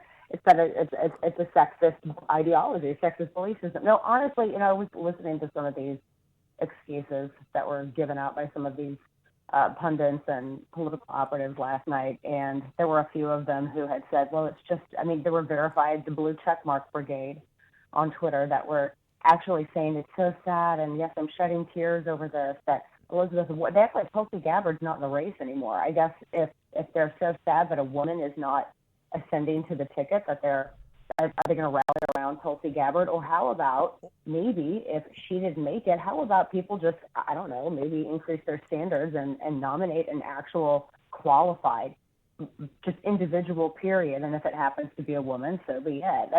I think it's insulting to women the way that they put this. Well, Tulsi Gabbard is a Russian agent, though, we understand from Hillary, right. so they can't nominate her. She has one delegate. But yeah, you're right. Isn't it interesting? The identitarian politics of the left is really, you see it sort of group by group. They remove agency from people. They do it with black voters. They do it with women. You're at the same time to be empowered and elevated, but you're also a victim. You can do nothing without the white liberal man, basically. Well, that's it entirely, and they've marketed themselves this way. I think the left for so long, the Democrat Party in particular, has wanted to sort of put a patent on all of these different identity boxes, whether you can't be authentically female, you can't be authentically gay, you can't be authentically Hispanic, you can't be authentically anything unless you're also a Democrat, because they've conflated people with issues. And really, I mean, I think in some regard, when you do that, you lose a sense of humanity. And that's what we're seeing with this party. And the fact that so many people, I mean, I was just watching the way that they were reacting, and it was amusing, but also at the same time, it's just incredibly sad that this is what politics is now just evolved to. Well, I want to get to your book, too, because you're not authentically a mom or a woman or a wife either, because you were the spokeswoman for the NRA in addition to being a conservative talk show host and so forth. And you recount, there's an excerpt from your book that I read about how you were treated and how the media sort of set you up with this town hall you participated in after the horrific shooting at the high school, the Parkland High School. And I just wanted you to recount that, too, in terms of the approach the media takes and the left takes to try and dehumanize people with whom they disagree. Well, yeah, I mean, I talk about this in the book, and in the chapter on the media's role in it. The town hall at this point, which wasn't really so much a town hall as it was, I mean, the only other way to describe it is a public lynching, and that might make some people flinch. But, you know, if you haven't been on stage while you have an arena of people screaming at you and cursing at you and even saying burn her, which they did, and when media denied it, I posted 4 separate videos on which are still available on YouTube and Twitter showing this. Then maybe perhaps they can't judge if they haven't been in that position. I felt so bad for the families because there were a lot of people who were not even members of that community who ended up going to that event for some reason. I guess they wanted to be a part of it, but it made it a lot more difficult for actual grieving families. And that's, you know, when I went in there and I was sitting on that stage and I was looking at their faces and the cameras zooming in on them very exploitatively, that bothered me. But that happened on a Wednesday, and I was told that I was going to go down there on a Tuesday. I was told that I was going to be on stage during the flight, and then I didn't realize that I was going to be even saying anything on stage until we had gotten down there on that Wednesday. And it was a little crazy. I wrote in the book, I'm like, I spent the entire flight down there in prayer because, you know, I'm a brawler, and that's, you know, how I've always been politically, but that's not what this situation calls for. Right. And when I got there, I think I had been the calmest that I'd ever been in my life, and I introduced myself to Scott Israel because I wanted to take his temperature. I just sensed, I knew that CNN was going to pit me up against him, which they did. But one thing that people don't really realize is that they had a political rally before the town hall actually started on television. For about an hour and a half, they had politicians get up there and make stump speeches, and Scott Israel got up there and started going off on me and other individuals. So that's one of the reasons why it was so amped up when the cameras started rolling, because they had a political rally beforehand. And I told my husband, I said, you know, no matter what happens, you can't do anything, because he went with me. I said, if somebody throws a punch, you can't do anything. If somebody spits on me, you cannot do anything. And I told him, I said, you need to restrain yourself. And that was hard for him to watch. And he had to sit next to Ted Deutsch, of all people. Yeah. And on the stage, it was because Jake Tapper had told me beforehand that he lost control of the room.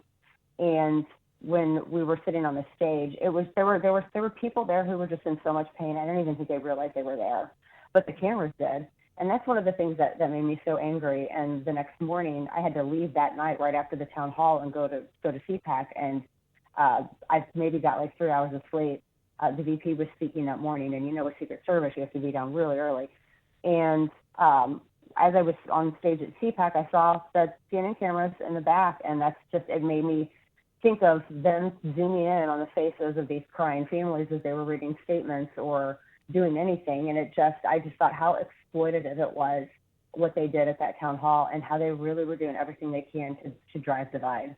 Well, right, that sort of human suffering is just a means to political ends for them.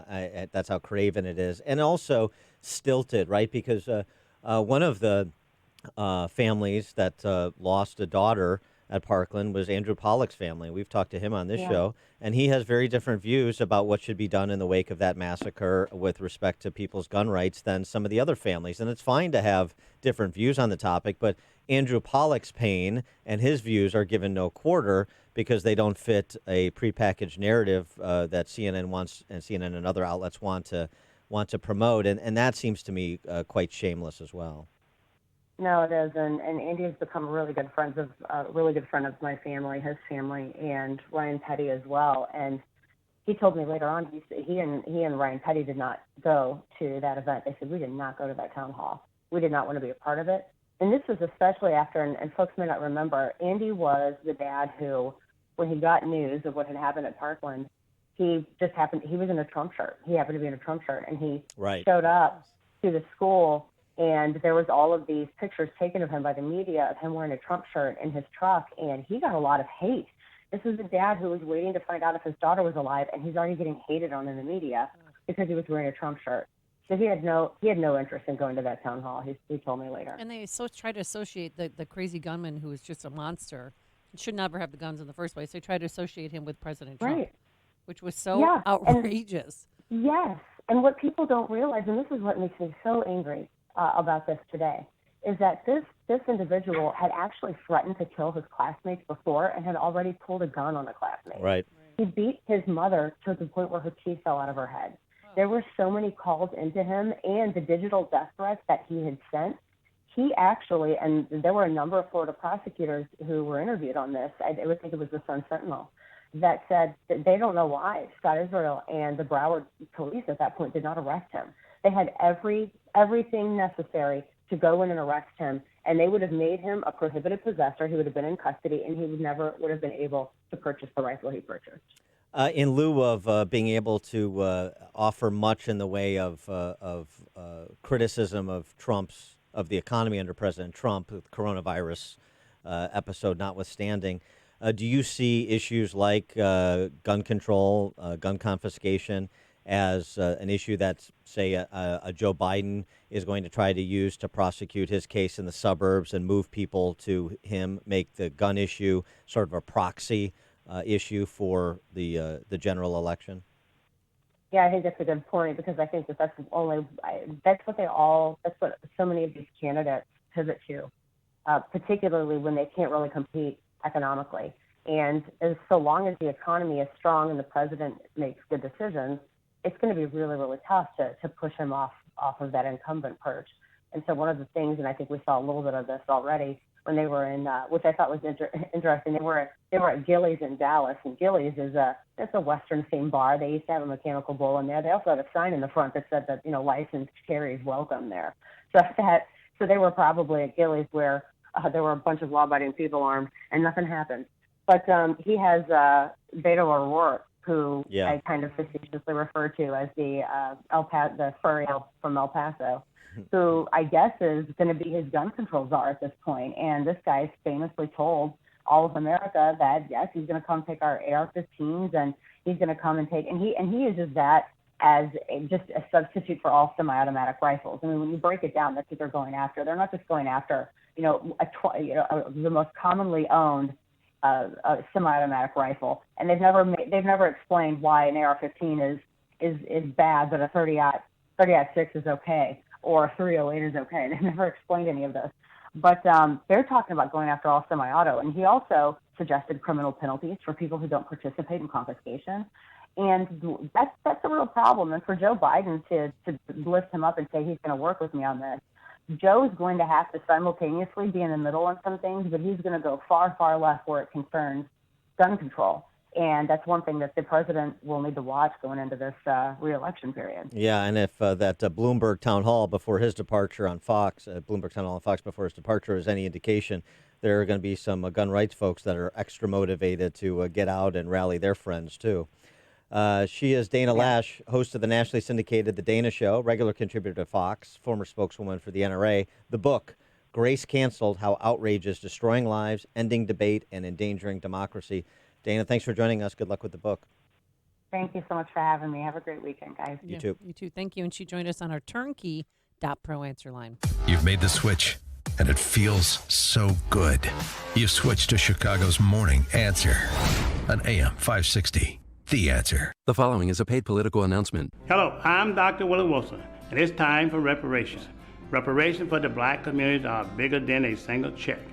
Reparations are an opportunity to repair the results from the African enslavement, the redlining, the war on drugs, police terror, and continued discrimination. It is time for an investment as Target as the policies that create our divide. I'm asking you to support the bill I sponsor. Please call your state legislator. Paid for by drwillywilsonfoundation.org. Hi, I'm Dr. Willie Wilson, and I've dedicated my life in the service of others. As Reverend Dr. Martin Luther King Jr. said, life's most pressing and urgent question is, what are you doing for others? By supporting the reparation bill, I am working for the descendants of slaves to gain generation wealth, education, housing, job, and service for senior citizens. Call your state representative to support this bill. God bless. Paid for by drwillywilsonfoundation.org. Join the New Trier GOP to kick off the election season. Their spring dinner will be held Sunday, March 15th at 5 p.m.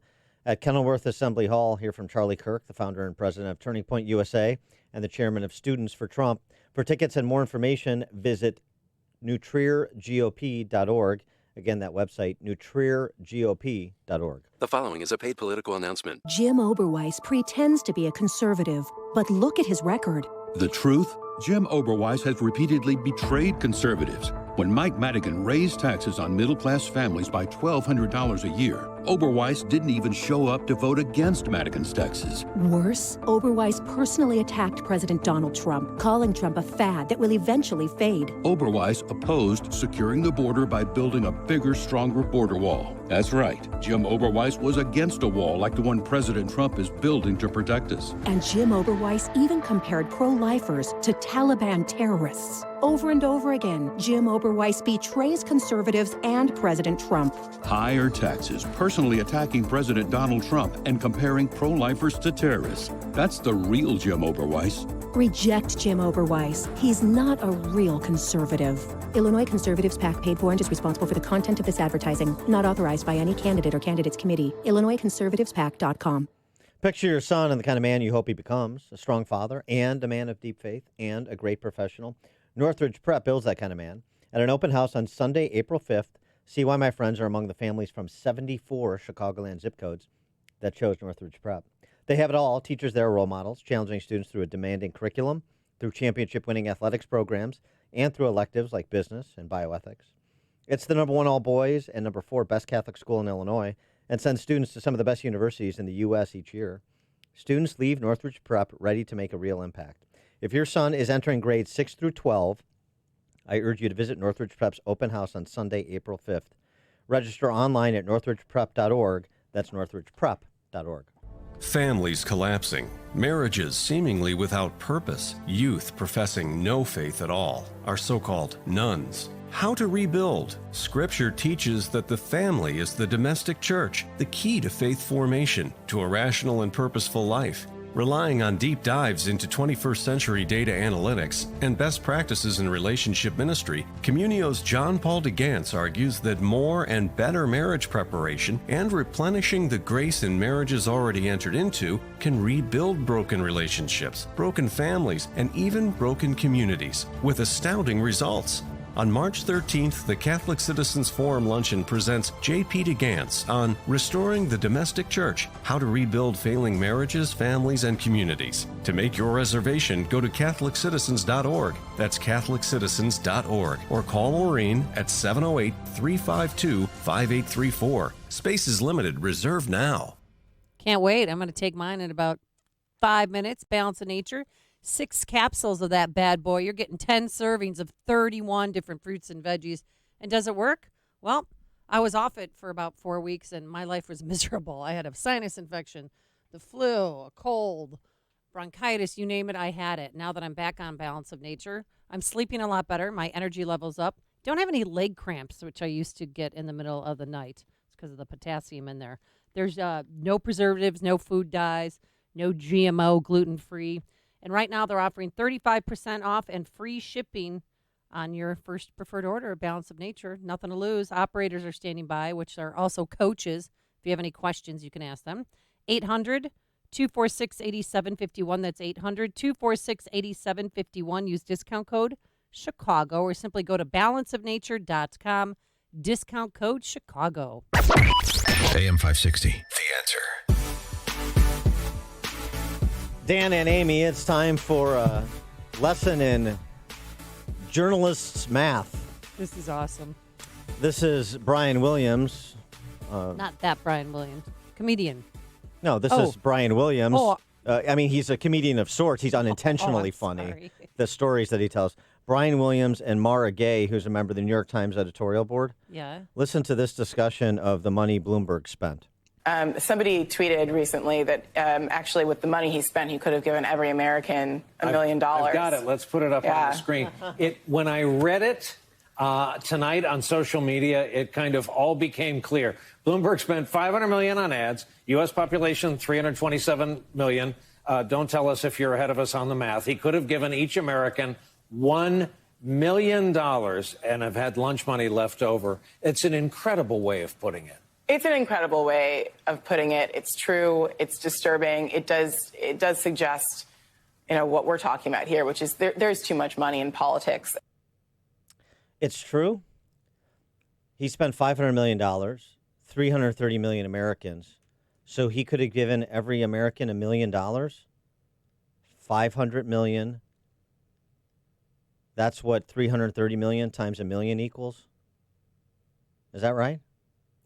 No, in point of fact, he could have given every American little back of the envelope math for Mara Gay from the New York Times Ed Board and Brian Williams. That's more like $1.51.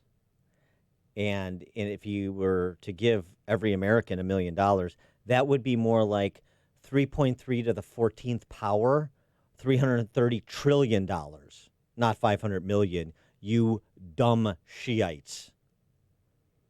More embarrassing than Brian Williams' fantastical stories about being some sort of half-assed special forces reporter operator. Math for journalists.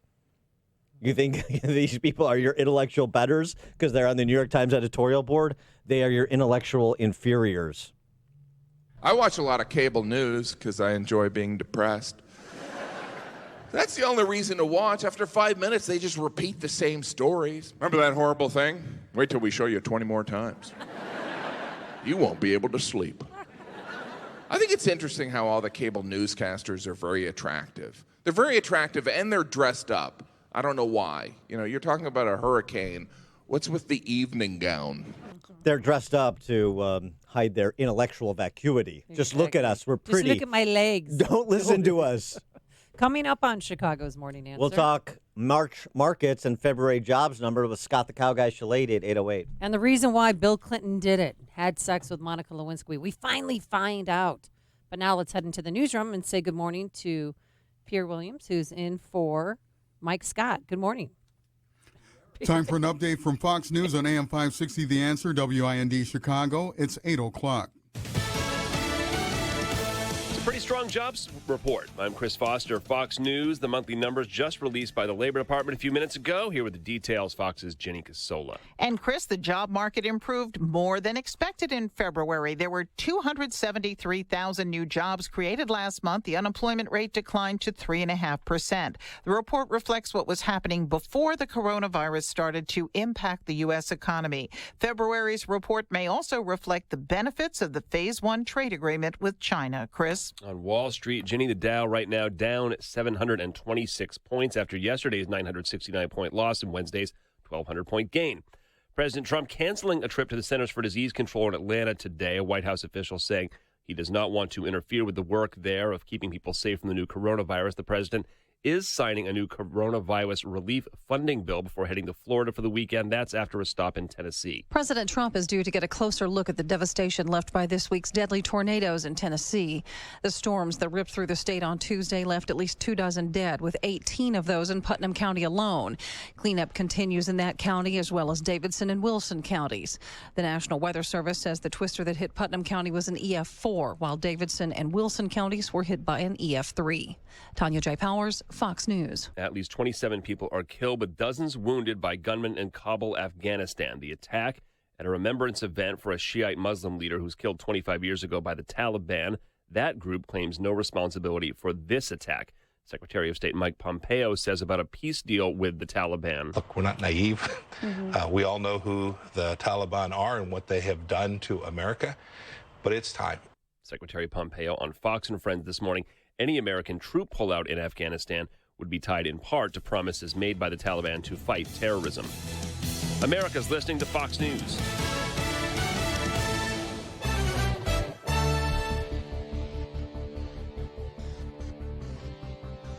Good morning. It's 30 degrees and mostly cloudy in Chicago at 8:02 on AM 560 The Answer.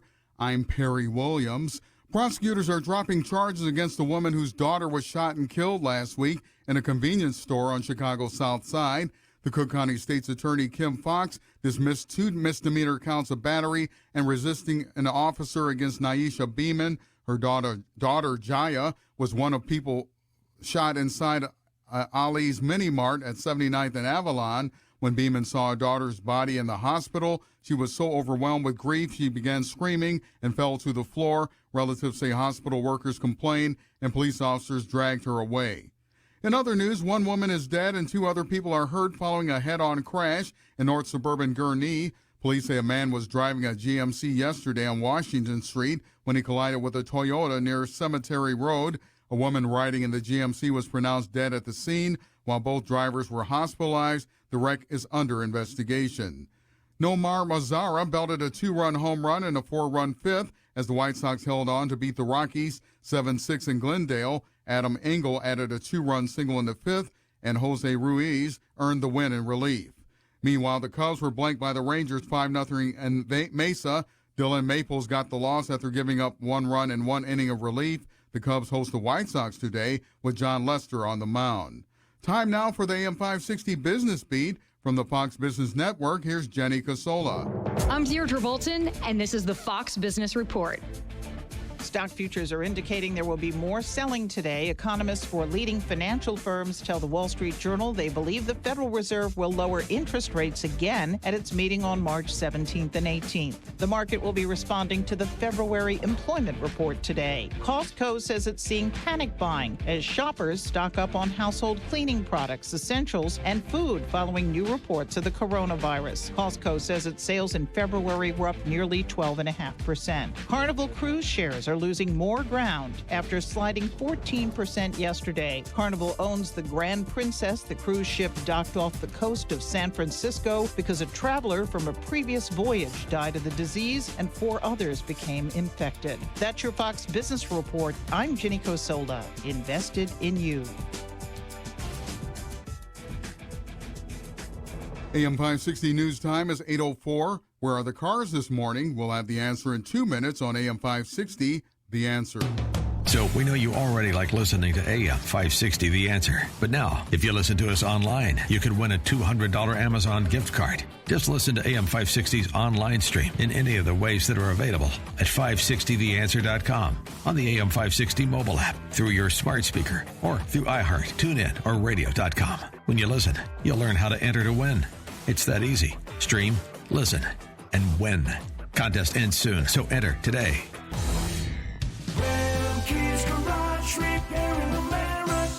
You've heard Rumpke's Garage commercials on AM 560, and now they specialize in servicing Sprinters and light-duty diesels. But the experts at Rumpke's also service Isuzu and Chevy low-cab forward trucks. So if you own an Isuzu or Chevy low-cab forward truck but aren't sure where to get it repaired, take it to Rumpke's Garage, your #1 dealer alternative for repairs to your Isuzu NPR, Isuzu F-Series, or Chevy low-cab forward truck. Whether gas or diesel, your truck is the lifeline of your business. That's why Rumpke's Garage offers free loaners while your truck is being serviced. They'll even pick up and deliver for your convenience. Rumpke's Garage has the factory scan tool to properly diagnose Isuzu and Chevy low-cab forward trucks. Their commitment to your business is backed with a complimentary maintenance plan and free 2-year warranty. Go to Rumpke'sGarage.com to learn more about their specialization in Isuzu and Chevy low-cab forward trucks and schedule your appointment today. That's Rumpke's, REMKES, Garage.com.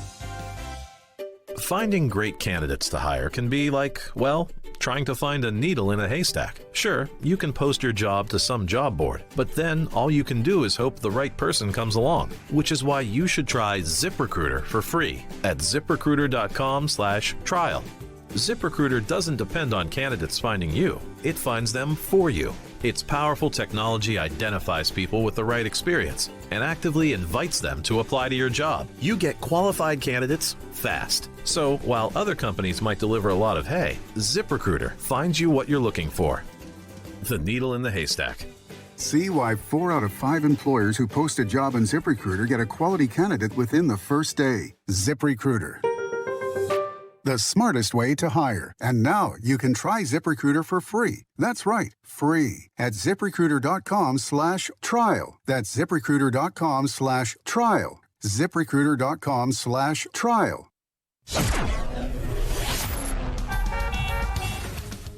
AM 560 news time is 8:04.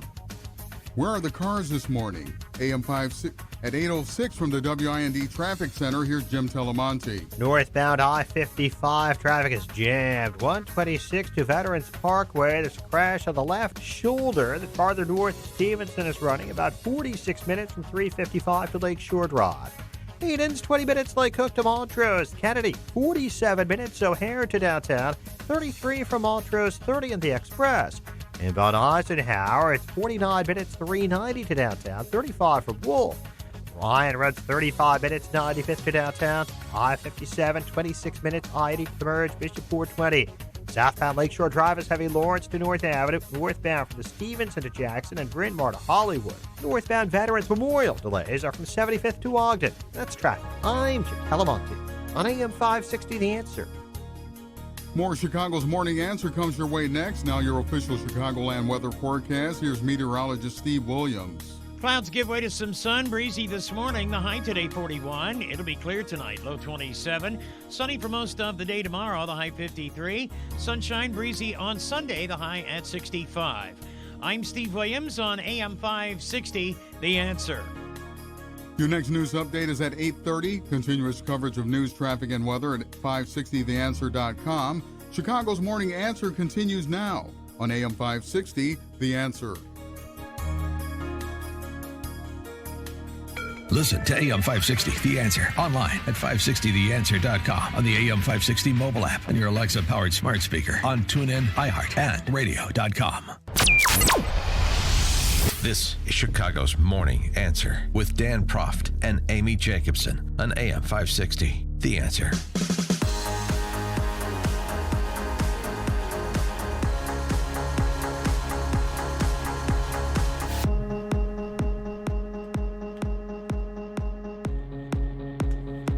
Top of the morning, Dan and Amy. Our friend Rick Santelli, the Godfather, is shocking. I never thought I'd say this. Yeah. Had the same thought you had, Amy.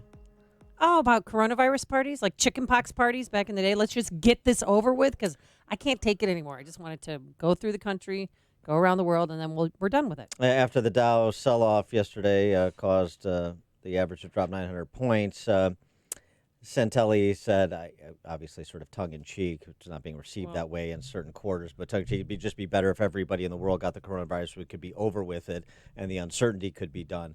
For more on the topic, including against the backdrop of the February jobs report, 273,000 jobs created in February. That's a pretty strong number. Scott Shellady, Scott the Cow Guy Shellady joins us. That's a very violent move. That was a cow that has not been saved yet by Joaquin Phoenix, so Okay. it was a little testy. Pick me. Scott, good jobs number and a roller coaster on the market. Well, I mean, these numbers on their own are fantastic, but it just doesn't matter. They're going to be ignored. They're pre-coronavirus. The number that we got this morning is the highest since 18. We're back down to a 50-year low on that unemployment rate. I mean, all of these things pretty much across the board are great. I guess the worst thing you can say is that the government job sector also rose. That's the worst thing about this, the jobs number. So it's good, but it doesn't matter because we're still gripped with this hysteria, and it's unfortunate because the leaders of businesses and education and whomever, if you are a leader today, you can't err on the side of caution now. You have to err on the side of hysteria, and that's eked into the markets. Well, and so that the hysteria may be based on very little, but it has a very real impact in terms of the economy. Southwest Airlines CEO Gary Kelly telling CNBC yesterday that the drop-off in domestic travel over coronavirus has a 9/11-like feel. That's not calming. No, and after 9/11, we did see a lot of layoffs. We haven't seen that yet, and that's really what you're going to have to keep in mind. Watch those weekly numbers about job layoffs or unemployment numbers. We get them every Thursday. But consumer confidence up until now has been high. and these rates, oh my gosh, the 10-year and the 30-year yields coming way in.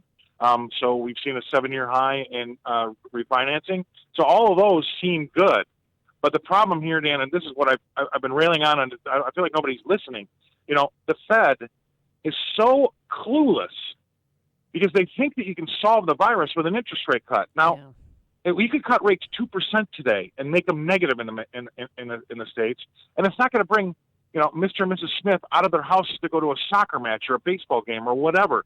They're still scared. So no matter what you do, economically speaking or monetarily speaking to the economy, it's not going to solve people's fear of the virus, and the Fed just doesn't get it. So we're wasting our bullets now when they're not going to have any impact. Well, and it would be nice, too, if, excuse me, the mainstream media or even local media would tell the truth. For instance, the Houseware show that was canceled in McCormick Place, it wasn't canceled because of fear of spreading the virus among people. It was canceled because of travel restrictions from China, because most of the buyers come in from China.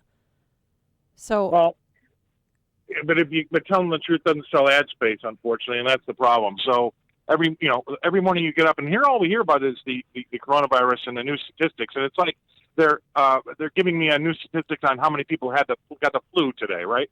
Headlines this morning is that yes, your dog can get the coronavirus, but it's okay, it won't hurt you. I mean, are you kidding me? Is this really headline news?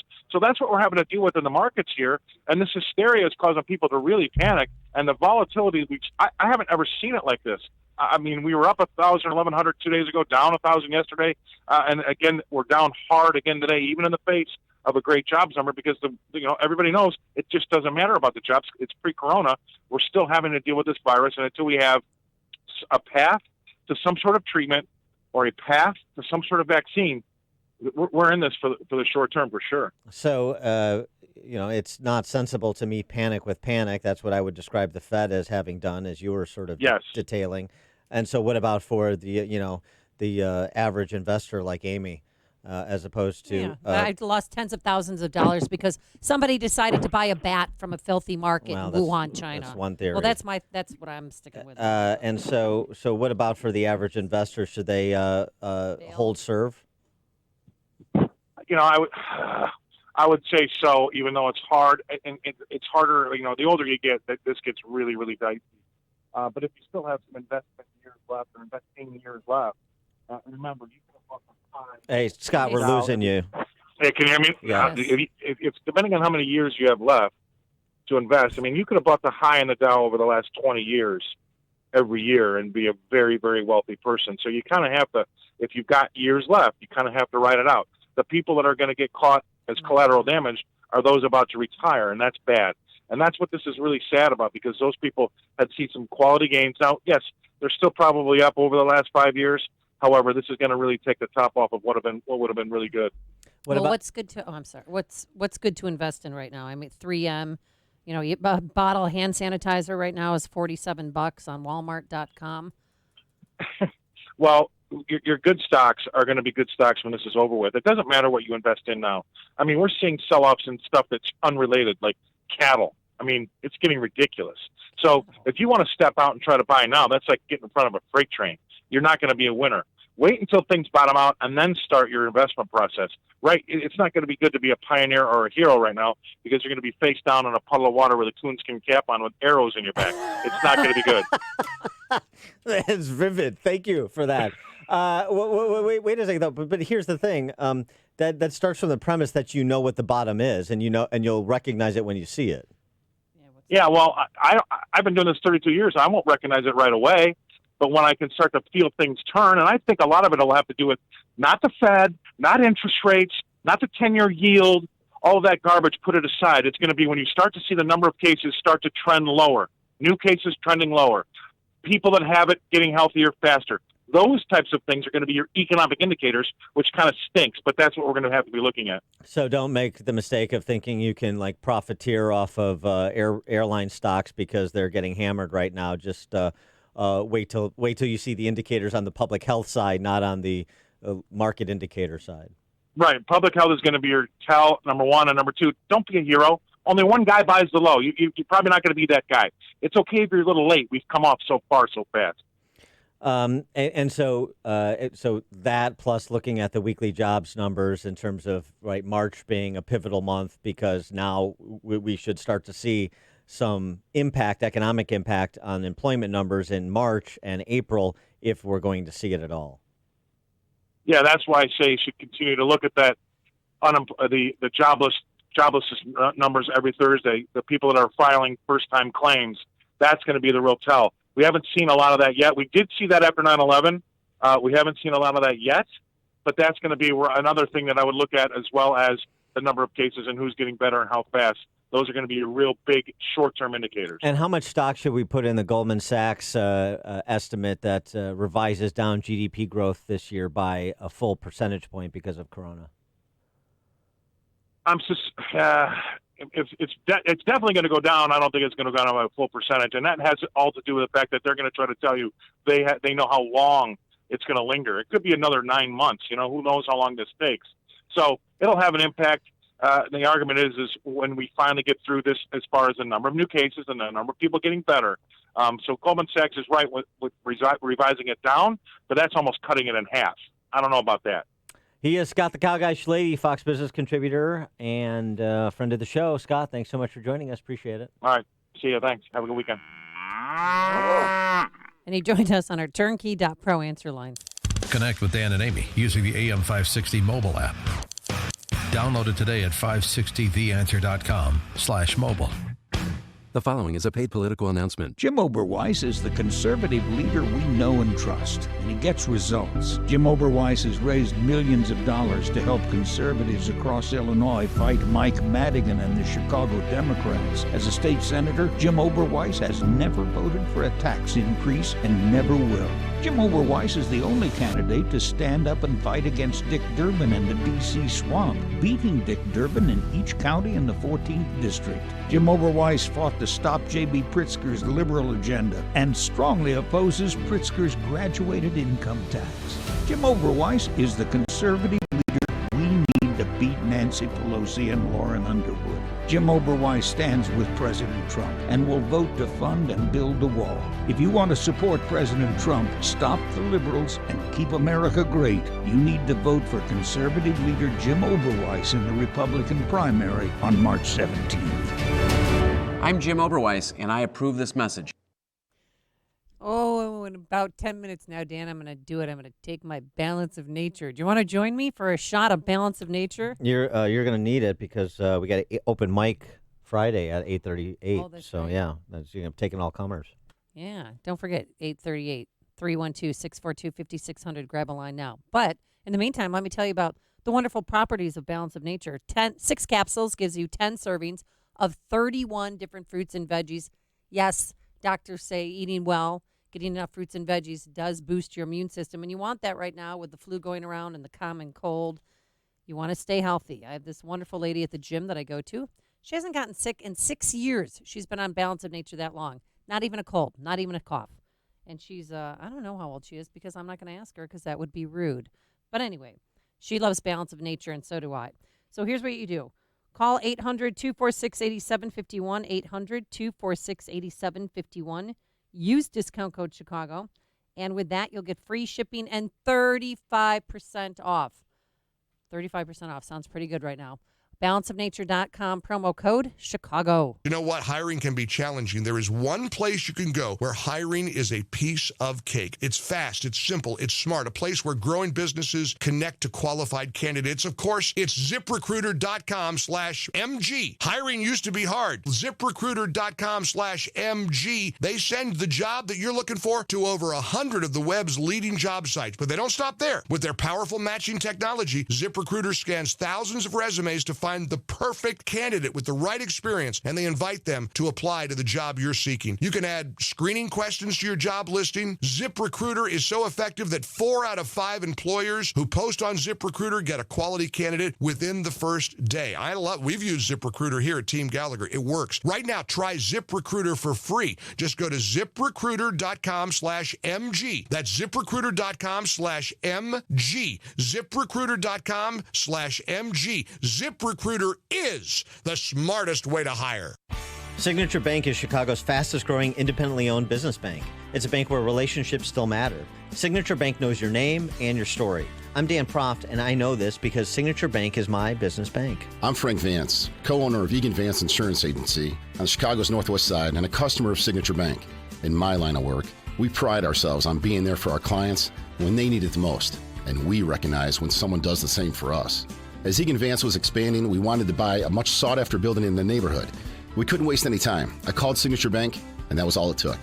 I didn't have to talk to multiple people in siloed departments with multiple forms to fill out. One call did it all. As the one who was always looking out for my clients, it was a great change to know that my bank, Signature Bank, was looking out for me. Signature Bank is looking for their next success story. To learn more about turning your business vision into reality, visit signaturebank.bank. Signature Bank, helping local businesses succeed. Member FDIC, Equal Housing Lender. The following is a paid political announcement. Hello, I'm Dr. Willie Wilson, and it's time for reparations. Reparations for the black communities are bigger than a single check. Reparations are an opportunity to repair the results from the African enslavement, the redlining, the war on drugs, police terror, and continued discrimination. It is time for an investment as target as the policies that create our divide. I'm asking you to support the bill I sponsor. Please call your state legislator. Paid for by drwillywilsonfoundation.org. Hi, I'm Dr. Willie Wilson, and I've dedicated my life in the service of others. As Reverend Dr. Martin Luther King Jr. said, life's most pressing and urgent question is, what are you doing for others? By supporting the reparation bill, I am working for the descendants of slaves to gain generation wealth, education, housing, job, and service for senior citizens. Call your state representative to support this bill. God bless. Paid for by drwillywilsonfoundation.org. AM 560, The Answer. Top of the morning, Dan and Amy. Anything to get subscribers to the upcoming Hillary Clinton documentary series, huh? Well, it's going to be released tonight on Hulu, which I just asked you, how do I get Hulu? How do I get Hulu? Go online and subscribe to it. To Hulu. Yeah. And in it, Bill Clinton finally apologized to Monica Lewinsky. Sort of. Sort of. Well, here's a preview. This is to grab you to entice you into tonight's broadcast.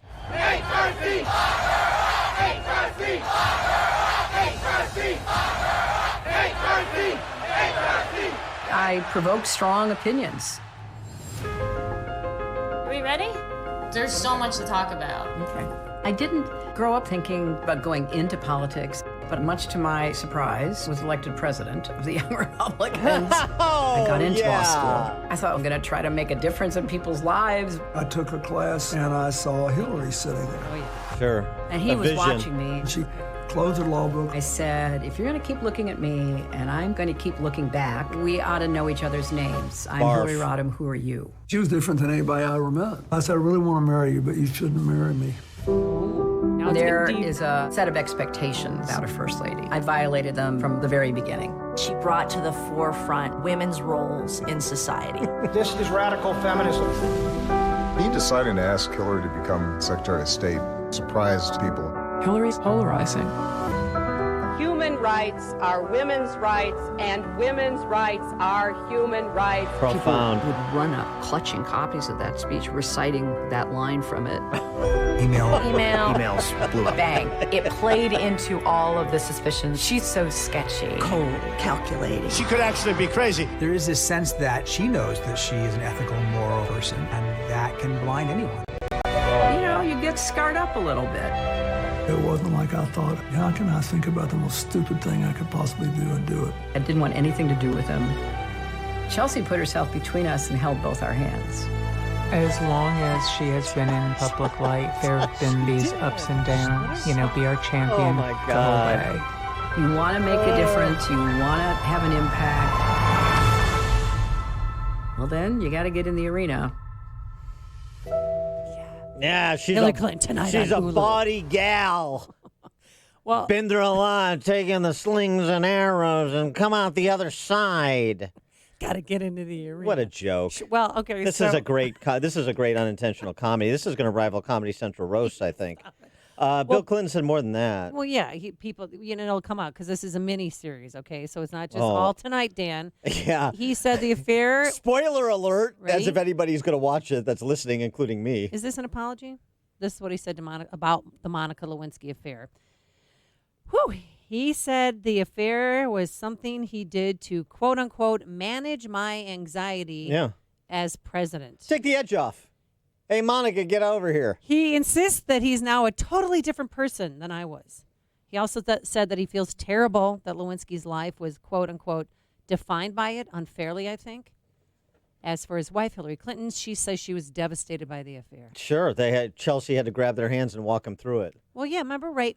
Oh, come on. Remember after all that came out and they were spending a weekend in Martha's Vineyard and they left the White House to get on on the helicopter, the Marine One, to get on Air Force One. And Chelsea snuggled herself in between them and held both of their hands like, let's just do this. Can you please get the fish hook out of your mouth when you're recounting that story? I just remember seeing it. Do you think that was not contrived?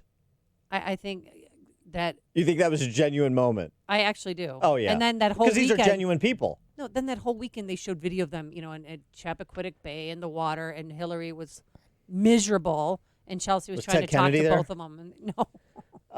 But Hillary's looking off to the side. I mean, it was just so tense. I hated it. Well, I don't know why she just didn't walk away then. Be done with them. Here's something that... his 2-year tryst with Lewinsky. 2 years. Here's something that'll take your mind off of it for a while, Clinton said, talking about his affair with Lewinsky. Everybody's life has pressures and disappointments, terrors, fears of whatever, things I did to manage my anxieties for years. Really, Bill Clinton was suffering during that time period. So we should have during the time period the victim. From the time he first entered politics in Arkansas to the time he was attorney general to the time he was governor to the time he was president of the United States, he was suffering. He was suffering in silence, and this is very emotional. It's a difficult time for the family, and this was a coping mechanism. He admits, like alcohol or drugs, that this addiction wasn't the proper way to cope with it. But this is his journey, Amy. His journey and Hillary's journey from the law library to the heights of politics to the blah, blah, blah, blah, blah. Bull jive from beginning to end. These are hillbilly criminals, this entire family. Hillbilly fracking criminals. They sicken me, and they should sicken everybody who indulges this kind of fantasy, fairy tale telling of Hillary Clinton from trying to recast 2016 to recasting the last 30 years of their disgraceful presence in our lives. How about that? There's my response to the documentary. So I take it you won't be watching tonight. No, I'm going to put that on, with the Hulu review. Good grief, this nonsense of these people. And frankly, before we're done with the Biden family over the next 7 months, assuming he's going to be the nominee, we're going to be saying the same things about them when people get a good look at all that's gone on in Biden world over the last 30 years as this ancillary figure, one step behind the scenes of these other criminal enterprises. Coming up on Chicago's Morning Answer. Well, I just had my open mic moment, so you get yours at 8:38. Call now, 312-642-5600. Grab a line. But now let's head into the newsroom. Mr. Williams in for Mike Scott. Good morning. It's 30 degrees and cloudy in Chicago at 8:30 on AM 560 The Answer. I'm Perry Williams. A Chicago alderman is taking exception with comments made by Mayor Lightfoot about the Pilsen neighborhood. Speaking at a summit yesterday, Lightfoot said economic development has made Pilsen a vibrant, thriving neighborhood. Alderman Byron C. Lopez called the mayor's remarks insulting, saying they show how disconnected she is from the problems posed by the gentrification of a neighborhood that has long been home to a big working-class Mexican population. He said the community is still dealing with violence and has struggling businesses and homeowners who can't pay their property taxes. The election for the head of the union that represents thousands of rank-and-file Chicago police officers is heading to a runoff. Incumbent union president Kevin Graham and Johnny Cantazara will now face each other in a runoff election after both failed to get 50% of the vote. Catanzaro finished first and Graham placed second in yesterday's election for president of the Chicago Fraternal Order of Police Lodge 7. Results of the runoff are expected to be announced early next month. In sports news, the Bulls host the Pacers tonight at the UC. They fell to the Timberwolves 115-108 on Wednesday. The Bulls have lost 11 of their last 13 games. And Ayo Dosunmu scored a game-high 21 points, but number 23 Illinois fell at 19th-ranked Ohio State 71-63. Andres Feliz posted a double-double with 11 points and 11 rebounds for the Illini, who snapped a 4-game winning streak.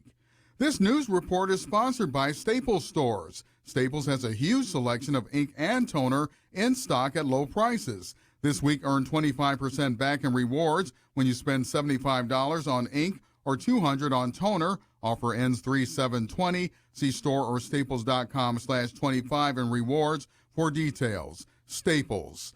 AM 560 News Time is 8:32. How bad is traffic? We'll have the answer in 2 minutes on AM 560, The Answer. Mike Gallagher can break down the Bloomberg campaign. No one's going to vote for Mike Bloomberg based on his ideas because he doesn't have any. He's got one. He wants to take your guns away. He's anti-gun. That much we know. And he's big nanny, big government, typical liberal. The government knows better than you do how much salt you can eat and how big your big gulps can be. He's all into that. But other than that, he doesn't have any core beliefs. The Mike Gallagher Show. Weekdays at 9, right before Dennis Prager at 11 on AM 560. The Answer. Families collapsing, marriages seemingly without purpose, youth professing no faith at all, our so-called nuns. How to rebuild. Scripture teaches that the family is the domestic church, the key to faith formation, to a rational and purposeful life. Relying on deep dives into 21st century data analytics and best practices in relationship ministry, Communio's John Paul DeGance argues that more and better marriage preparation and replenishing the grace in marriages already entered into can rebuild broken relationships, broken families, and even broken communities with astounding results.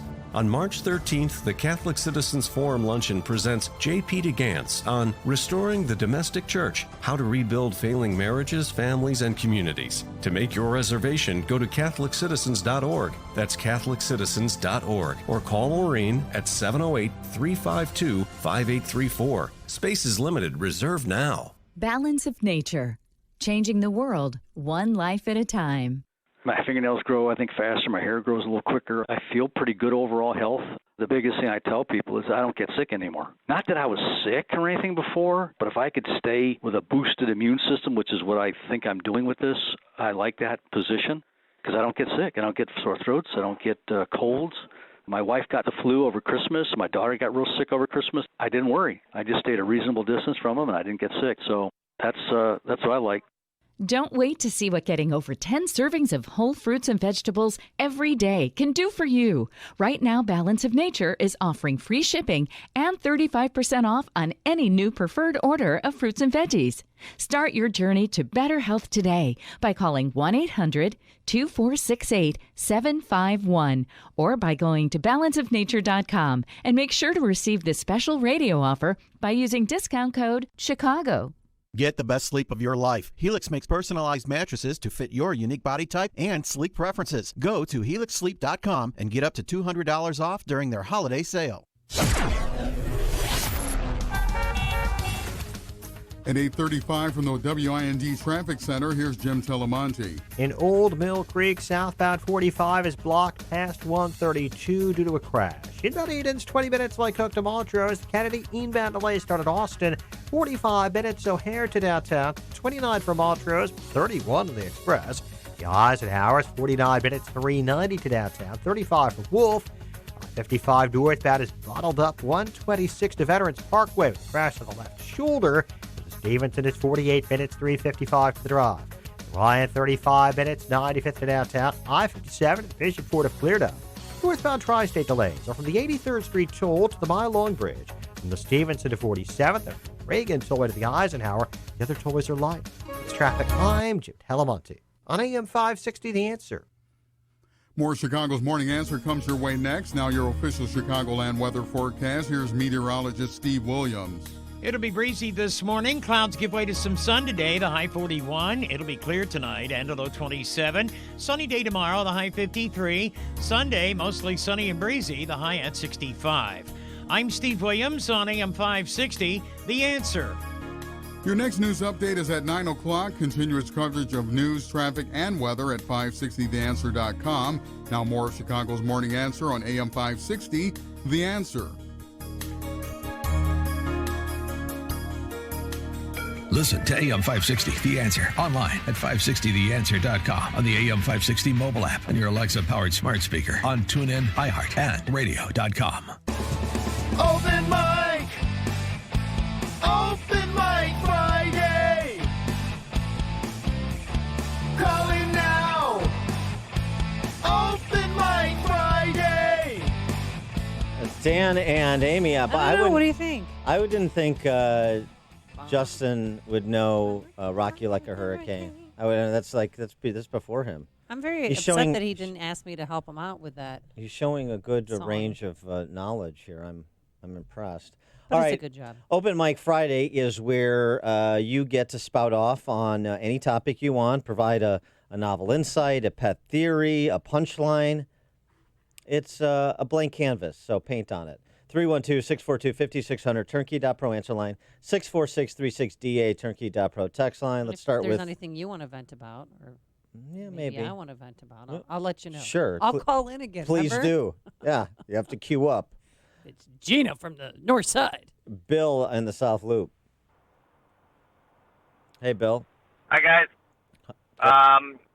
All this talk about the Clintons reminds me of when Hillary supposedly made $100,000 trading cattle. Yeah, $1,000 into $100,000, right? Cattle futures. Yeah. Uh-huh. Yeah. She didn't do it by trading. I used to work in the markets, and Sean or Scott, any of those guys can tell you how it worked. In the morning, they bought a spread, and in the afternoon, they sold a spread. And it only cost you a tick or two to get in and out of the spread, but the legs, one leg was a winner, one leg was a loser, and they put the winners in her account, and I think it was Tyson Chicken on the other side. Yeah, that's It was beautiful in its simplicity, but yeah, it was. I want to do that. She made what? Can I do that? Can you show me how to do that? Yeah. Take 1,000 and make Well, 100,000. You need a company on the other side willing to give you a $100,000 bribe. Yeah, exactly. Thanks for the call, Bill. Yeah, that was a nice trick back in the day. And, well, yeah, if you can get in a position of authority, Amy, so that you can sell government or government access, then maybe you can get those sorts of deals, huh? Isn't that nice?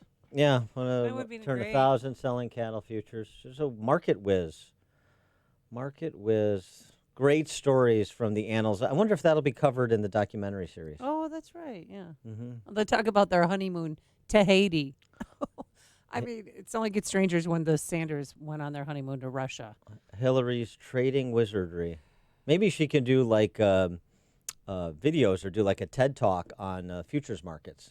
Oh. Maybe she should be on CNBC talking about what's happening in the markets now and what people should do, providing advice to investors. I believe at the time, straight up, it had not been cooked the way that Bill said it. Straight up, the odds of doing what she did were steeper than of O.J. Simpson not being the real killer. That's how steep they were.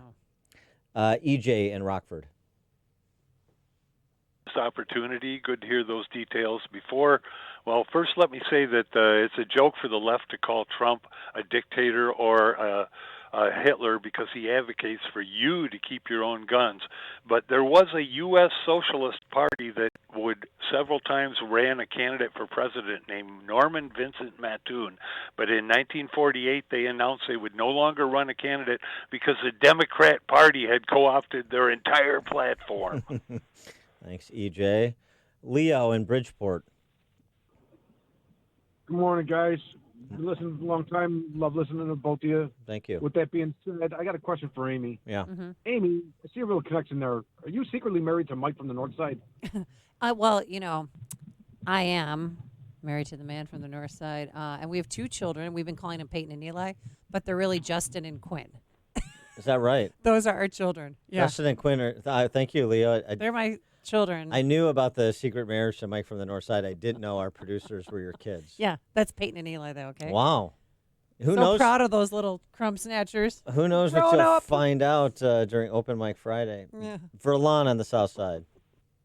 Yeah, how you doing? I know you guys don't pay attention or even care about progressive radio or progressives, but I'm gonna tell you something. I do battle with these people all the time, and I'm worried about Joe Biden being the nominee. I know we talked about this a couple of times, or maybe once, but since Joe Biden got the majority of the black vote in the South, they're putting pressure on him because your earlier caller is wrong.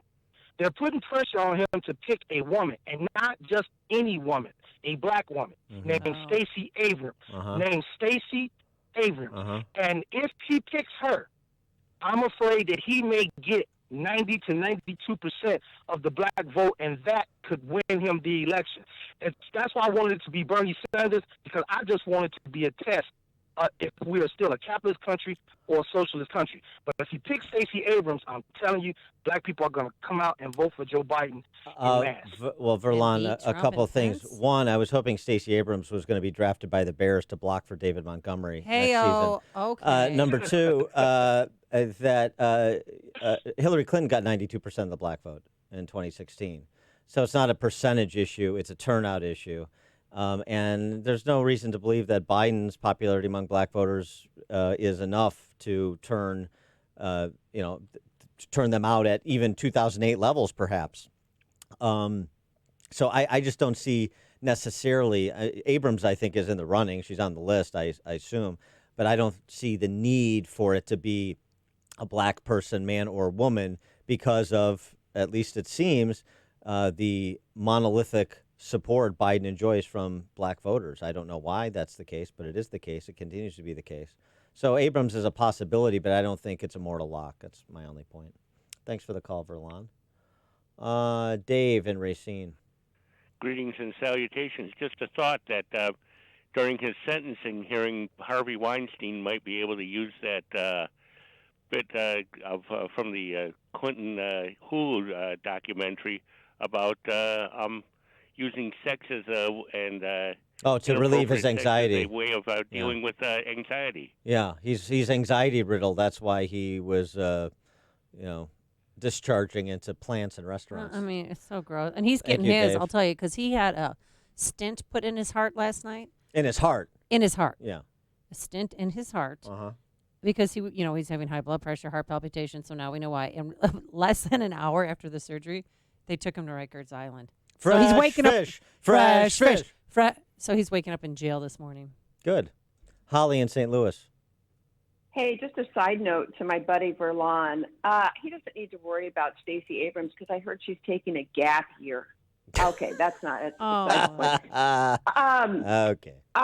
Okay, as a lifelong Republican, I have had to sweat out virtually every debate, every time one of our lousy candidates at the, McCain, Mitt Romney completely acquiescing to Obama. George W. Bush, I remember being just nervous and tied up in knots over him having to debate because we just had these terrible debaters. And I watched Trump's town hall last night with Brett Baier, and Trump, and I am not an always Trumper, but Trump was fantastic.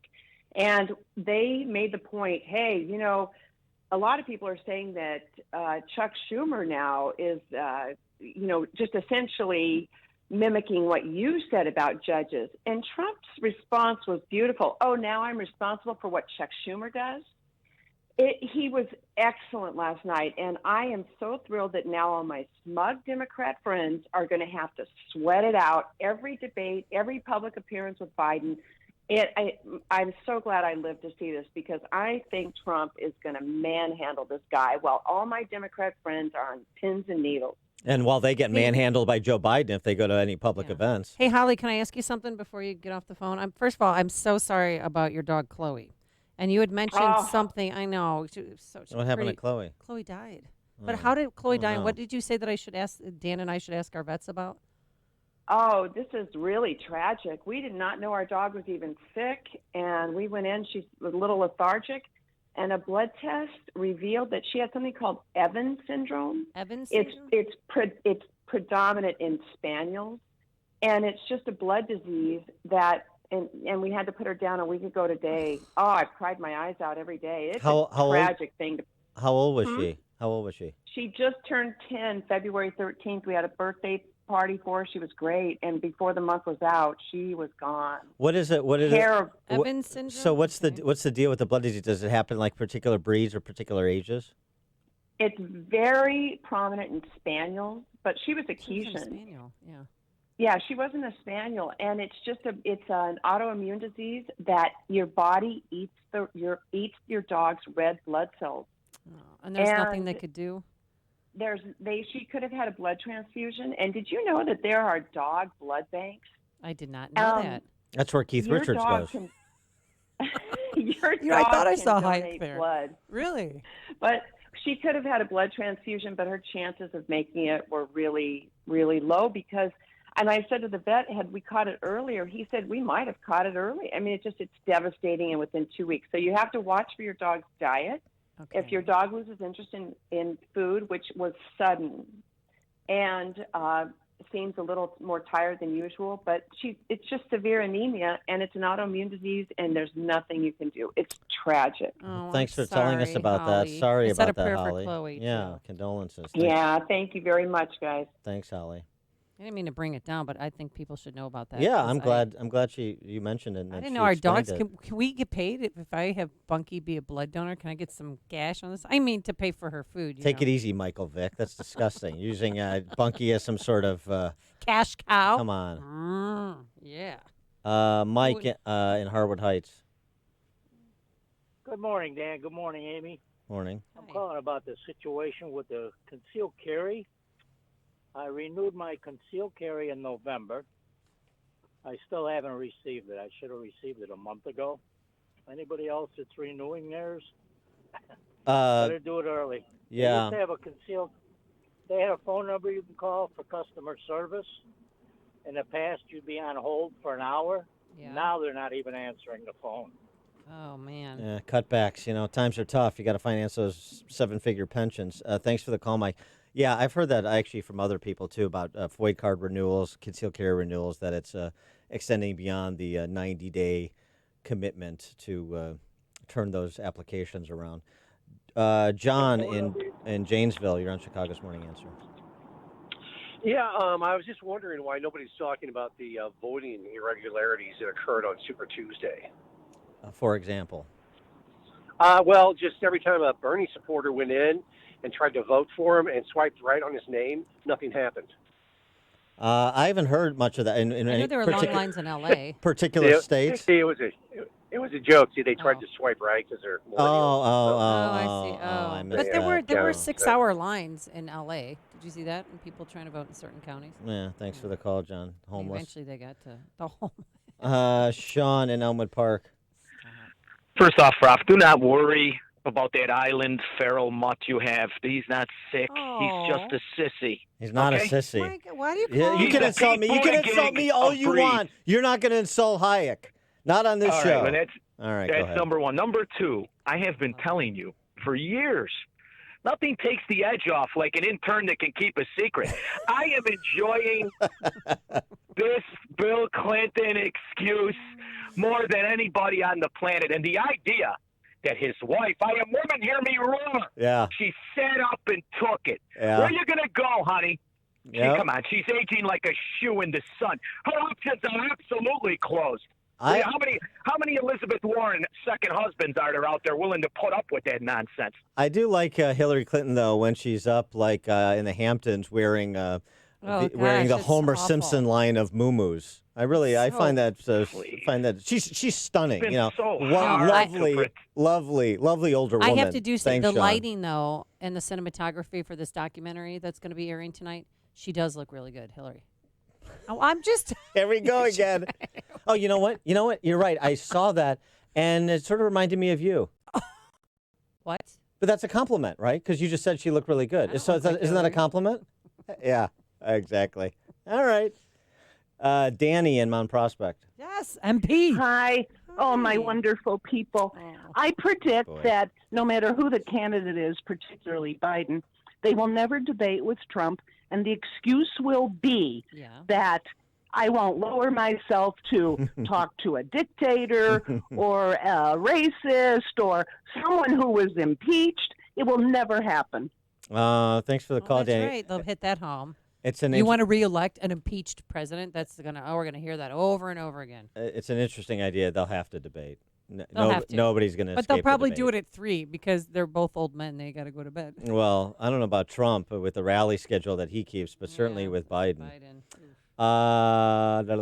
Byron in Lombard. Hey, hi, good morning, guys. Morning. Two things real quick. The Floyd card, the deal with that is they changed the law and said if your card is expired and you haven't gotten a new one, it's still valid. So that takes care of that because I have a Floyd. The other thing that I really called about was how silly it is, in my mind, that Pritzker and Lightfoot are so concerned about the coronavirus, but they're not worried about the epidemic of carjackings and murders in Chicago. Okay. All right, thanks for the call, Byron. Yeah, speaking of Pritzker, I wanted to get this in. Oh, yes. Dennis Rodkin, who does a half-decent job over at Cranes covering real estate, property taxes, the impact on home equity, the impact on price, about half as good a job as I do, but at least it's something coming from the Chicago Press Corps. In 2007, long before he was governor, Pritzker sold his Evanston house for $4.1 million. I'm talking about Jelly Belly. Right. That Pritzker. And he took himself to dinner. Evanston, and it barely covered the tab. Evanston home of Jelly Belly sold for $4.1 million in 2007. What did he buy it for? That's not here, and I haven't looked it up. It's been for sale on and off since 2015. For how much?